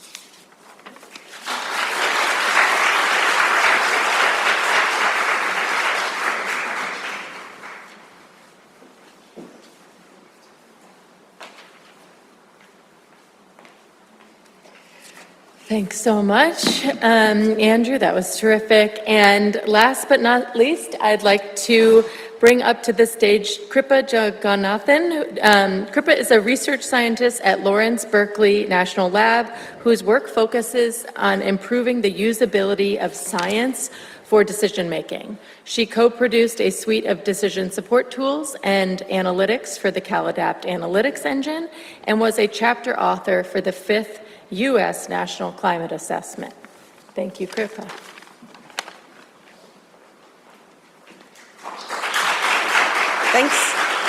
Thanks, everyone. And I have way too many animations. So whoever's running the slide deck over there, we're going to tag team this one. Okay, thank you. So I also need to remember how many animations I have. I'm going to try my best. But I have the pleasure today, everyone, of kind of summarizing how climate data is used in practice. And I'm going to try my best to also chalk out a few opportunities, challenges, and ways forward. And before I start, I'd like to give a little bit of a background of the co-production approach that you all heard about, that we sort of designed and facilitated for the Cal Adapt Analytics engine, because whatever I present here, and I would argue all the tools that we've developed in the analytics engine are based on this user feedback and user-driven model. So as much as the project team is responsible for these deliverables, a lot of our users are over here, and they're part of this work as well. So in the analytics engine, we do have an interdisciplinary project team. A lot of them you heard from today. But what is unique about the co-production approach is that every one of our tools, analytics, and products are derived based on user needs. So we have a diverse set of energy sector climate data users that we engage with very regularly. I think I use like SCE and PG&E who are hear from me, every 2 weeks, every month, and it's very intensive. Folks like Andrew, who you heard from, and other state agencies have also been part of a working group that help us iterate on the products that we develop. So every direction of our project is often driven by these user needs, and we've been engaging with them since 2021, I think, so that's 5 years of engagements. So all that I present here is based on a lot of hard work from our team, but from our user partners as well. Next slide, please. So what that has given us is a very rich and nuanced understanding of what climate data users' needs may be, and I'm going to try and summarize that quickly today. Next slide, please. So the first thing we did in the analytics engine, as you heard from Owen, is we tried to categorize our users. Next click. And we came up with 5 categories of climate data users because we can't tailor every tool to every type of user. We came up with a category of a policy user, somebody who might use climate data for policy or regulations, an applied climate scientist, a technical planner or practitioner, someone like Andrew or Anuja's team, say utility engineers who want to take our data and run it through their own downstream models. But we could also have semi-technical planners or practitioners, folks who still want a technical analysis but don't want to go into that much depth, like an urban planner for a local government. And there are some people who really just want to know what their climate impacts are in their region or for their communities. And because all of these people have different intentions for use of the data, they have different climate knowledge backgrounds, and they have different technical capabilities to use the data, we try and tailor our tools to 1 or 2 categories, and we really need to be mindful of which category of users you're catering to. So next slide, please. And I'm going to ask for 2 more clicks, please. Yes. So the next obvious question is, for what purposes are folks using climate data in California?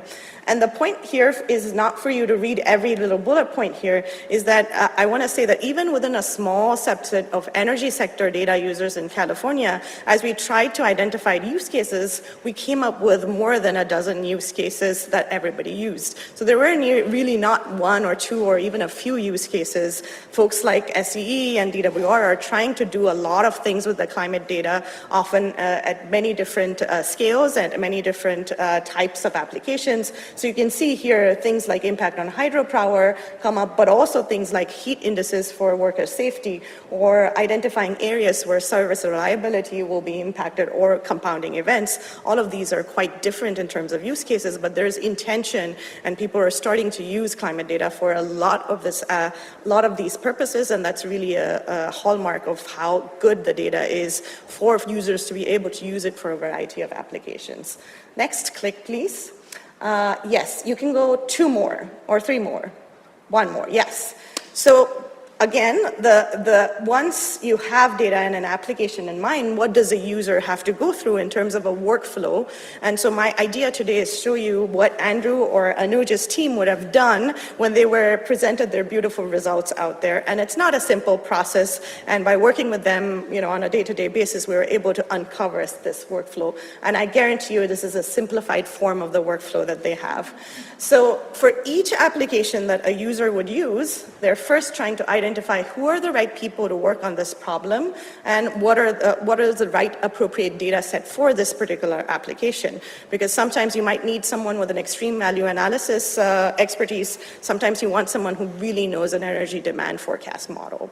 But let's say they get there and they figure out who the right people and the right data sets are for their application. They then have a lot of pre-processing and adjustments to do, because even though our data is quite great, there's still a lot of bias correction or reconciliation of spatial or temporal scale mismatches that have to be done for that data to be put into other models or their downstream applications. And then the downstream models or applications themselves that folks deal with have their own idiosyncrasies and limitations. You heard computational constraints a lot. Climate data is large and there are many simulations. If you want to evaluate uncertainty well, you need to use many climate simulations, but that can be an issue in some of these downstream models and a constraint. And then finally, they have to figure out how to present, evaluate, and communicate uncertainty.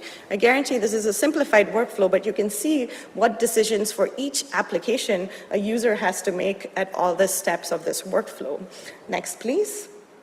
So I'd like you to reconsider who a data user is based on some of our experience. A data user in practice is actually not like a scientist who often looks at one problem at a time.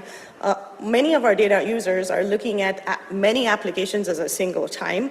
A lot of times when we ask our utilities, what is your priority for this week? They come up with a list of 5 different things which are priorities for that week. So a user is looking at many applications of climate data for this at the same time. They're doing this with deadlines, with resource constraints, limited guidance on how they should go about this workflow in a decision context.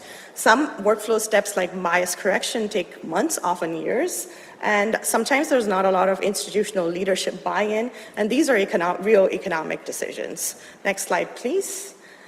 One more. So if there's one thing I would like you to take away from it is what we've learned, which is well documented in the literature, that improved data is really just the first step of many different steps that actually make improved climate resilience decisions based on that data. And this is a really nice paper in Nature Climate Change that says climate services often promise better decision, but only focus on better data. One more click, please. And we've seen that in our engagements as well, is that there's this gap between better data and better decisions. And to take the data to better decisions, we really need a lot of different scientific knowledge to be developed. These might not be traditional research projects, but they are sort of guidance materials on how to choose data for a specific application, how to compute the right metrics, how to select the right metrics for a problem, how to translate and interpret the results. So integrating climate data is no simple plug and play. There's a lot of downstream tools, guidance, and other outputs that need to be developed to take data to improve decisions. Next, please. And so that's really a lot of the focus of the analytics engine. A lot of times we keep asking, we're developing a lot of guidance. Is this okay? And that really is because we need that guidance to use the improved data. Next, please. I want to say 8 clicks. No, 6. So the guidance that we've developed is available at the website. Our website will be restructured shortly, but you should be able to find a lot of this on the website. So based on the user needs, we've co-developed with the users guidance on how to choose and use the data. Julie brought that up. We actually worked with a lot of scientists to develop this guidance on how to choose, say, between WRF or local for different applications. We also have guidance on which metrics you should select for certain problems and how those metrics may be computed in the most scientifically rigorous manner. We have guidance on computing specialized data inputs for models like TMYs or climate profiles or 8760s. We have guidance on analyzing extremes, doing aggregations, disaggregations, and how to interpret visualizations in the most scientific manner.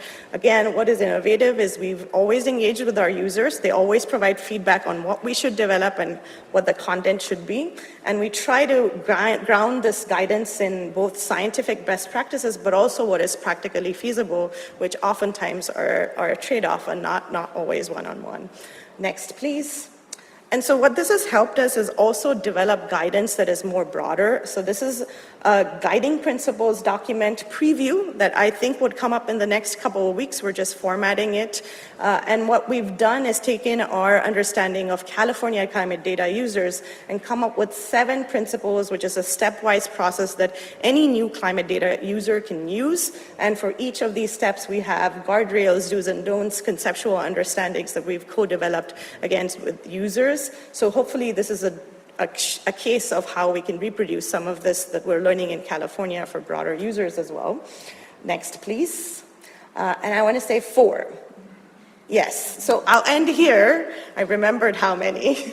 By saying that even though in the analytics engine we've done this in-depth assessment of how users are using data, I believe we've only scratched the surface. We really need to work with more users more in a more rich manner to understand where they're having issues. And I believe we need to move from asking what do users want to how are users using data and how can we help. I think a lot of new data developments can be informed and can be much more valuable if they come in from the perspective of how are champion users using this data and how can we then help and support that more. Andrew's quote was great because this is what we know. We've only scratched the surface of the tools and the pre-processed outputs in CalAdapt. We know it. We need many more, and we have a long list of it. But hopefully we can keep developing some of these more connecting tools and guidance and outputs. And finally, I think it was Elia, you said this should be living. And I feel like there's an opportunity here for like a living lab or an innovation hub for more sectors to innovate. Because if we want to scale this up, we need more champion users of climate across different sectors, not just the energy sector. And if we can learn across these ideas, then maybe there's a way to scale up using AI-like tools. But as of now, we really don't understand climate data use all that well. I would say even in the national climate assessments, when I was an author, that was one of my suggestions, that we really need to understand much better how people are using the assessments and do a more in-depth study on that. So thank you very much.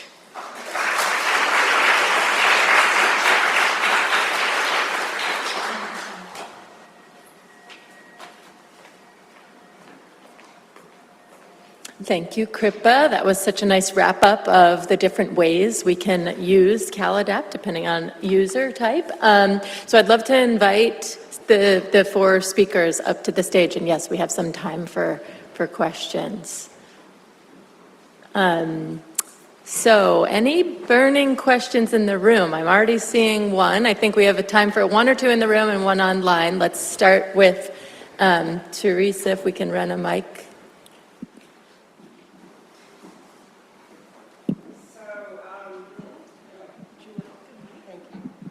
Is it on? Yeah. So great presentations, really, thank you. I was thinking about the insurance industry.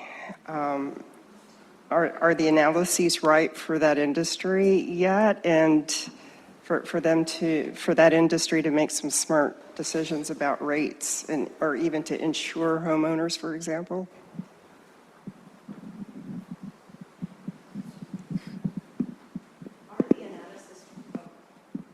Are they right? I do think our tools are generalizable enough that they would be able to use the data and the tools. But I do not know that we have the guidance for them to use the data in the right way for the right rates. And I think I want to call out Dr. Nancy Freitas, who also co-leads the engagement with me, who just wrote a paper on this saying that actually for some decisions we need to collaborate with policymakers, scientists, and industry together so that we're ensuring that the data is used in a way that is public good. I think we have the data, but we don't have the guidance on how to use it best to create the right rates. I can offer a little bit more on that if that's okay. So it's not something that we've done with the insurance industry that has more to do with investments that we're making. So that on the wildfire mitigation side, these initial investments that I'm referring to right now are not ones that we're climate informed in the way that by a vulnerability assessment the way we've done, but we have recognized this as an issue previously and worked with Moody's, who oftentimes provides a lot of the data and modeling services that other insurers might use, to essentially try to have them evaluate the wildfire mitigation investments that we're making and coming up with a way to integrate that into their modeling. And so we've taken some preliminary steps there. I think there's probably several more rounds of research to be done. There's some material that has been published online on that topic as well. Great. Okay, I see a question in the back. No, let's do a mic because we have folks on the line. Hello? Oh. Hi, Sarah Campion with the Sierra Nevada Conservancy. I think this is the right panel for this question, but we'll see. I'm curious, a lot of the impacts that we're seeing are happening during really extreme events, extreme periods of drought, a prolonged drought with low precipitation and high temperatures or extreme wildfire events. And this gets back to the conversation I think Alex mentioned about probability and cost-benefit analysis, but in your thinking as you all decide where to invest your resources, how much are you looking at those extreme events versus just general trends and sort of the maybe 40 to 80% likelihood? Are you all following me?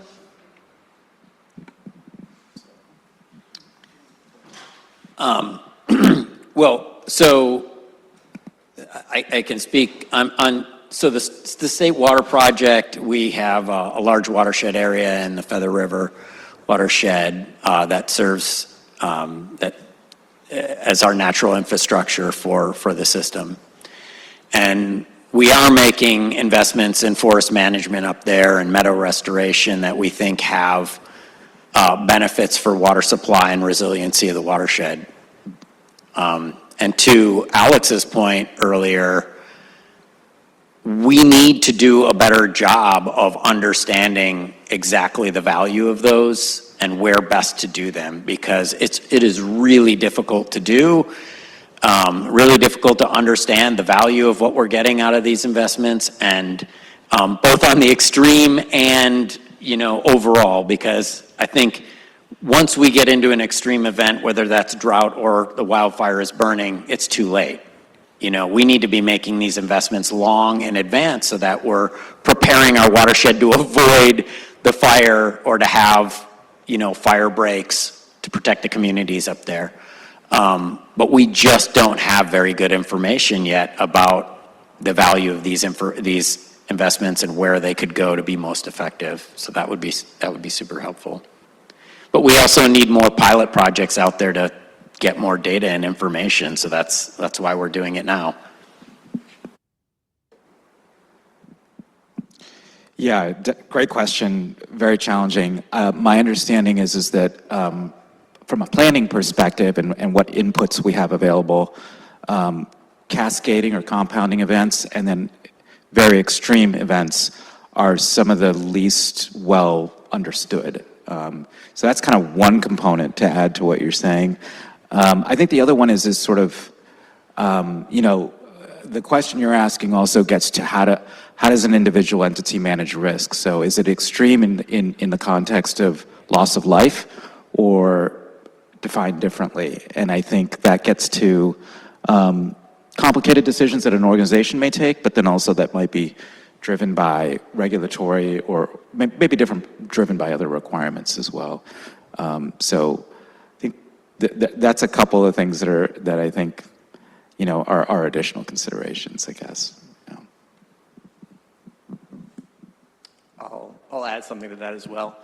So I think nobody gets super excited about, let's just say that it's going to warm by 3 degrees Fahrenheit, whoop-de-woo. That's something that's not that interesting. I think we are interested in these extremes, but I think this requires us to co-produce with people that are maybe outside of, I'm a climate scientist. I have to actually coordinate with somebody who works on ecology and understand what are the criteria, actually define this space, whether it's a data space or whatever it might be, to then look at what is the risk of these sorts of extremes. I think the the value with some of these large ensembles is that we can better define them rather than just using one model. You might have a harder time at getting at that. But I think these issues, whether it's sort of understanding the risk of like large-scale drought, mortality, insect outbreak, or the risk of like high-intensity fire impacting structures from the insurance question, like this requires a group of people to really coordinate. It's not going to the data is not just going to pop up magically. It really requires us to integrate across disciplines. Great. Let's take one quick question online, really fast. Yeah, one we have is, many vulnerable community members do not feel comfortable enough to approach local governments with their challenges, and climate change is impacting them most. How do we help vulnerable communities interact with these tools to better their communities and advocate for themselves better? Should I start? Okay. Couple thoughts. The Vulnerable Communities Platform is an example of a tool that I think is specifically designed for community members of all kinds to understand what their local vulnerabilities are, and providing them with information, data, tools, grant access information, in order to sort of start to advocate and maybe take action. Another thought is just in terms of, I mentioned earlier that we had done some survey work in which we collected nearly 2,000 surveys from frontline communities in our service area. We did that work by partnering with community-based organizations who are trusted advisors in those communities. We did not show up to those meetings unless requested. We focused on sort of training and developing mutual understanding on why climate adaptation was important, both for Edison and for these community leaders. And then co-designing materials for them to use in engagement, and co-designing the survey as well. So I think that kind of partnership can be one of the models that can also help uplift community perspective, and or help kind of spur a little bit more advocacy from there. We plan on taking the survey results and sharing them. Now that we've finished our vulnerability assessment, we plan on doing as much engagement as folks will let us do, or with local governments, and other local leaders.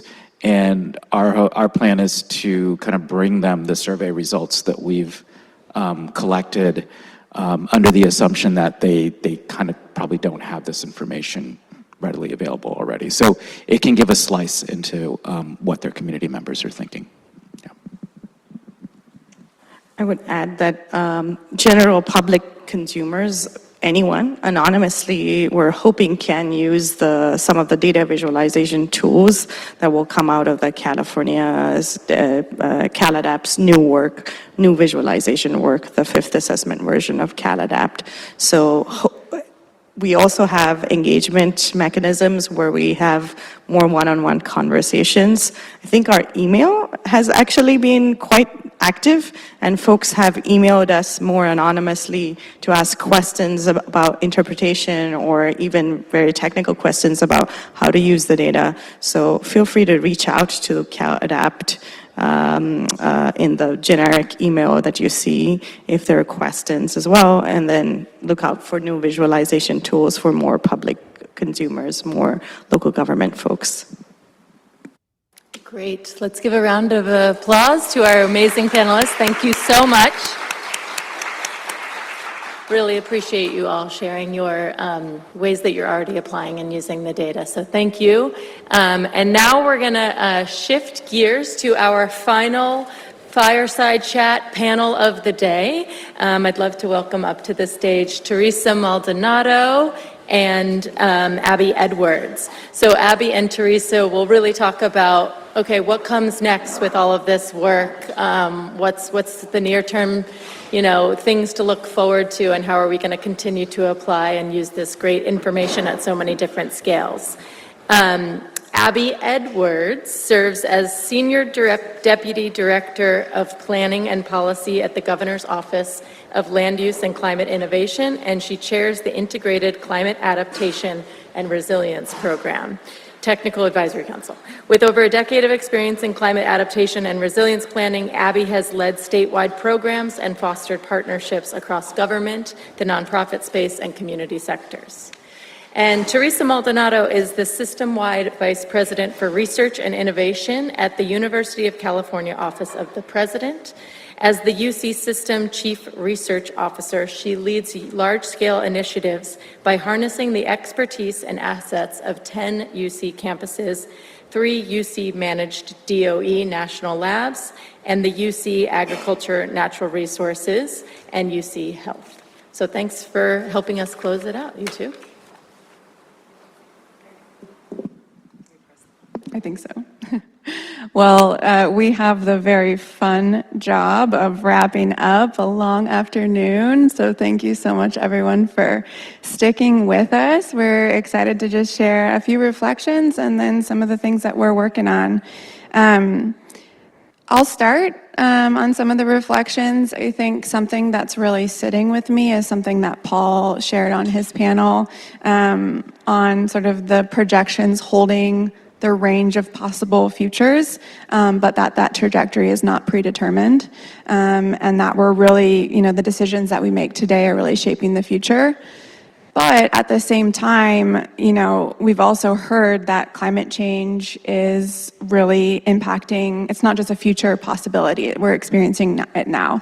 It's parents checking air quality maps during wildfire seasons. It's extreme heat days impacting outdoor workers and vulnerable communities. It's things that we're experiencing every day, but what's really encouraging to me is that California is not responding to these challenges blindly. Behind every projection, behind every tool, behind every data set is years of collaboration, is with scientists, universities, tribes, local governments. So we're seeing that play out in real time. And I think all really working to try and answer the questions of what's happening, what's coming next, and how do we prepare for it together. I think a couple other things just on reflection that we heard is the fifth assessment is really helping translate that sophisticated science modeling into tools and info that people can actually use. So not just for the scientists, but for the city planners, the managers, the emergency workers, the advocates, and really thinking about meeting the need and the scale where the people are. And what I love about this work is that it's not happening in isolation. It's deeply collaborative, and we wouldn't be where we are without the immense work and the immense partners and immense partnership. So Teresa, on that partnership piece, as we move from client science to action and are talking about how we scale actionable climate science, I know that you've been thinking deeply about that. So I'd love to hear just some reflections from you and how we're scaling actionable client science at the state. Thank you so much, Abby. And I want to thank all the speakers today. Every presentation was amazing. Thank you. I took a lot of notes. So I moved to California in mid-March 2020, so you can figure out the rest of that story. Instant Zoom, COVID shut down. But we also had the worst wildfire season, right? And so I got to observe dynamics, like how the state is responding, et cetera. So it gave me the idea to pull together our research leadership across the system and meet with state agency leaders so I can get to know them since I was new to the state, but also offer our help in, we asked the question, how can the University of California help the state of California address these events, but also think about climate signatures over time. And so we were fortunate enough to strengthen this partnership with the state. It's just something we treasure so much. And as many of you probably know, we had a $100 million climate action initiative statewide where we partnered with the CSU system and funded 38 major grants where the PI teams were required to collaborate with their local communities. Some of them collaborated with tribes. For the first time, and I was talking to Alea and her team, how can these climate action grants, the research outcomes that have meaning to the communities, inform the fifth climate assessment? So we developed that partnership. So these regional studies are happening, and these PI teams, principal investigator teams, were really full of energy and really wanting to come to the table to work with the state on very important issues. So I think the partnerships really developed, and real true friendships for that matter. We are, as the University of California and the CSUs, we're working together to see how we can really make a difference moving forward. As an engineer, I think about how to scale our work. It's not easy, and I've heard little snippets today. The implementation piece is hard. And so it's easy to write a report and put it on the shelf, and that just drives me nuts. And so I really want to take the work, and by the way, I congratulate the state of California. It's so forward-looking to think about these assessments and how to put this assessment into action.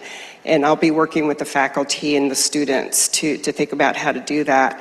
I'm all about scaling the work and making it meaningful, and see how we can inform different aspects of our state, the economy, and just understanding how science can really inform policy and make a difference in California.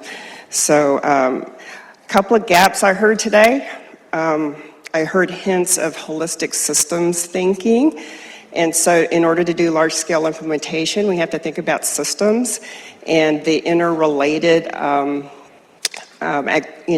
climate-related events and signatures within the system. So we need to understand the system and how to use the data to inform decisions we need to make. And also in a system, you have to use feedback loops.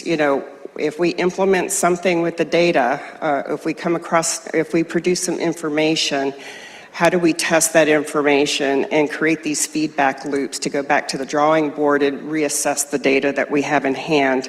Finally, I'll make a plug for our UC Nature system. It's the former natural reserve system. We have 42 field stations across the state of California.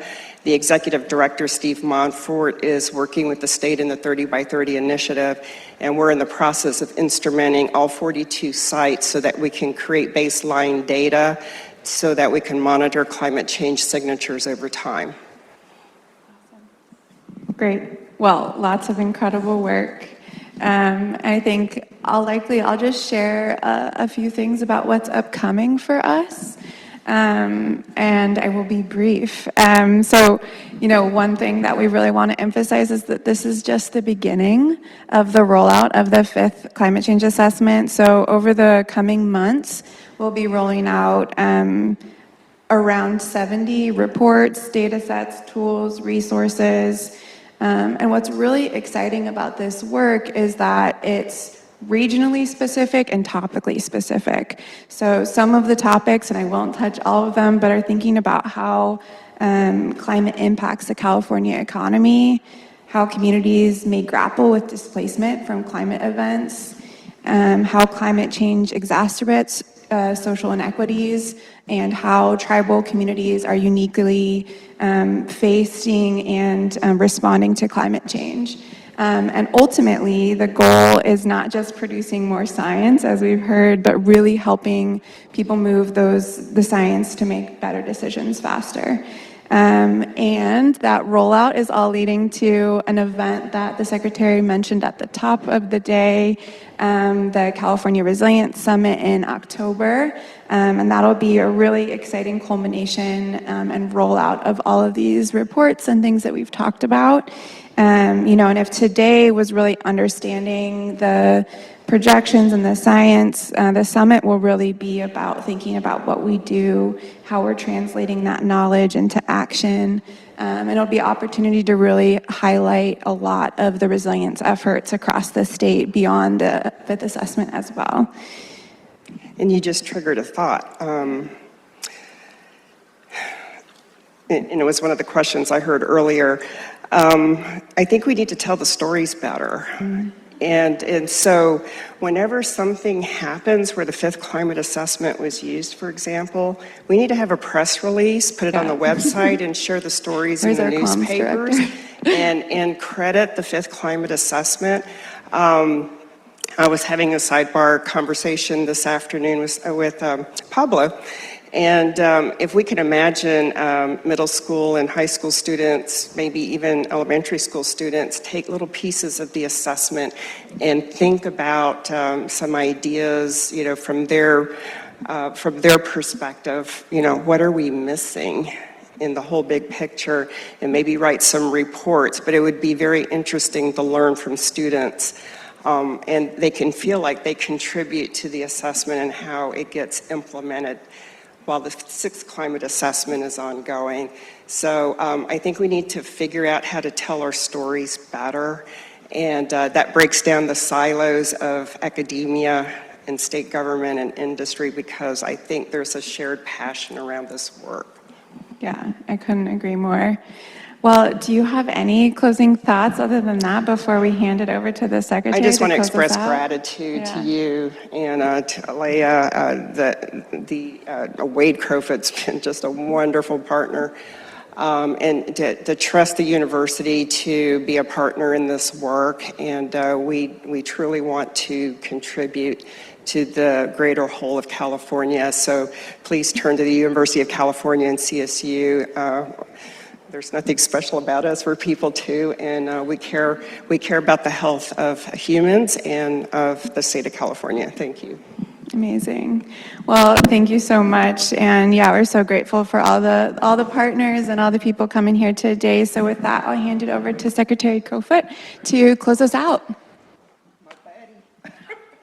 Thank you so much. Thank you, guys. Please join me. Hey, good to see you. Well, thanks so much. I'll be relatively brief, and I took some notes on my phone. It's been an energizing afternoon. I wasn't able to participate all afternoon, but I caught the panel after I opened, and then Jen has been dutifully sending me notes. So some of this is based on that. Look, I think we are so far beyond creating reports that sit on a shelf. I appreciated that Teresa said the last thing we want to do is create an assessment that's really an academic or intellectual exercise. We're far beyond that. To me and to us, I think it's now it's about how we put all of the science into action. And there's all sorts of good examples of where that's happening. Teresa mentioned that the UC system had received $100 million from our legislature to do climate research, and it could have gone off in its own domain and done that. But thanks to Teresa, there was really an effort to help inform that research agenda, bring us along, so we helped identify what kind of questions that we wanted asked and answered. And then as that research gets done, bringing the researchers and the scientists with the resource managers and the decision makers in state government to really try to build that connective tissue. Another great example she mentioned was this UC Natural Reserve System that's also now called UC Nature.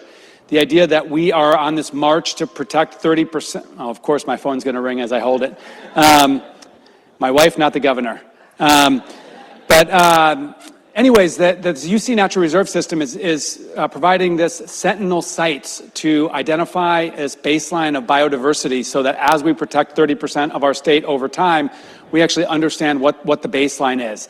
There's another project that I'm really excited about with NASA Ames, where experts there are helping us take LiDAR data, which is collected across the state, and turn it into decision-making tools that actually help our land manager, and on and on. And now through the fifth assessment, I was so glad to hear Dr. Hall, Alex talk about the fact that the authors of the Greater Los Angeles or Southern California section of the assessment had sat down with key agencies in Greater LA to understand really what kind of questions or what kind of scenarios they needed assessed. If you recall, he had explained they're really focused on a certain type of storm that they model their infrastructure against. So that hopefully helped inform the way that they were doing modeling in that area.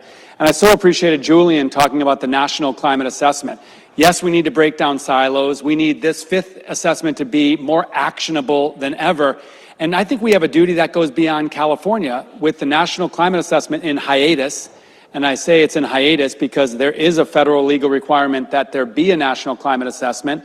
And when the pendulum swings back to federal leadership that acknowledges climate impacts and climate change, there will be another version of the National Climate Assessment. Hopefully, we make a lot of progress on this 5th climate assessment in California, and we have certain lessons learned to share with our national partners as we pull together that scientific synthesis across the country.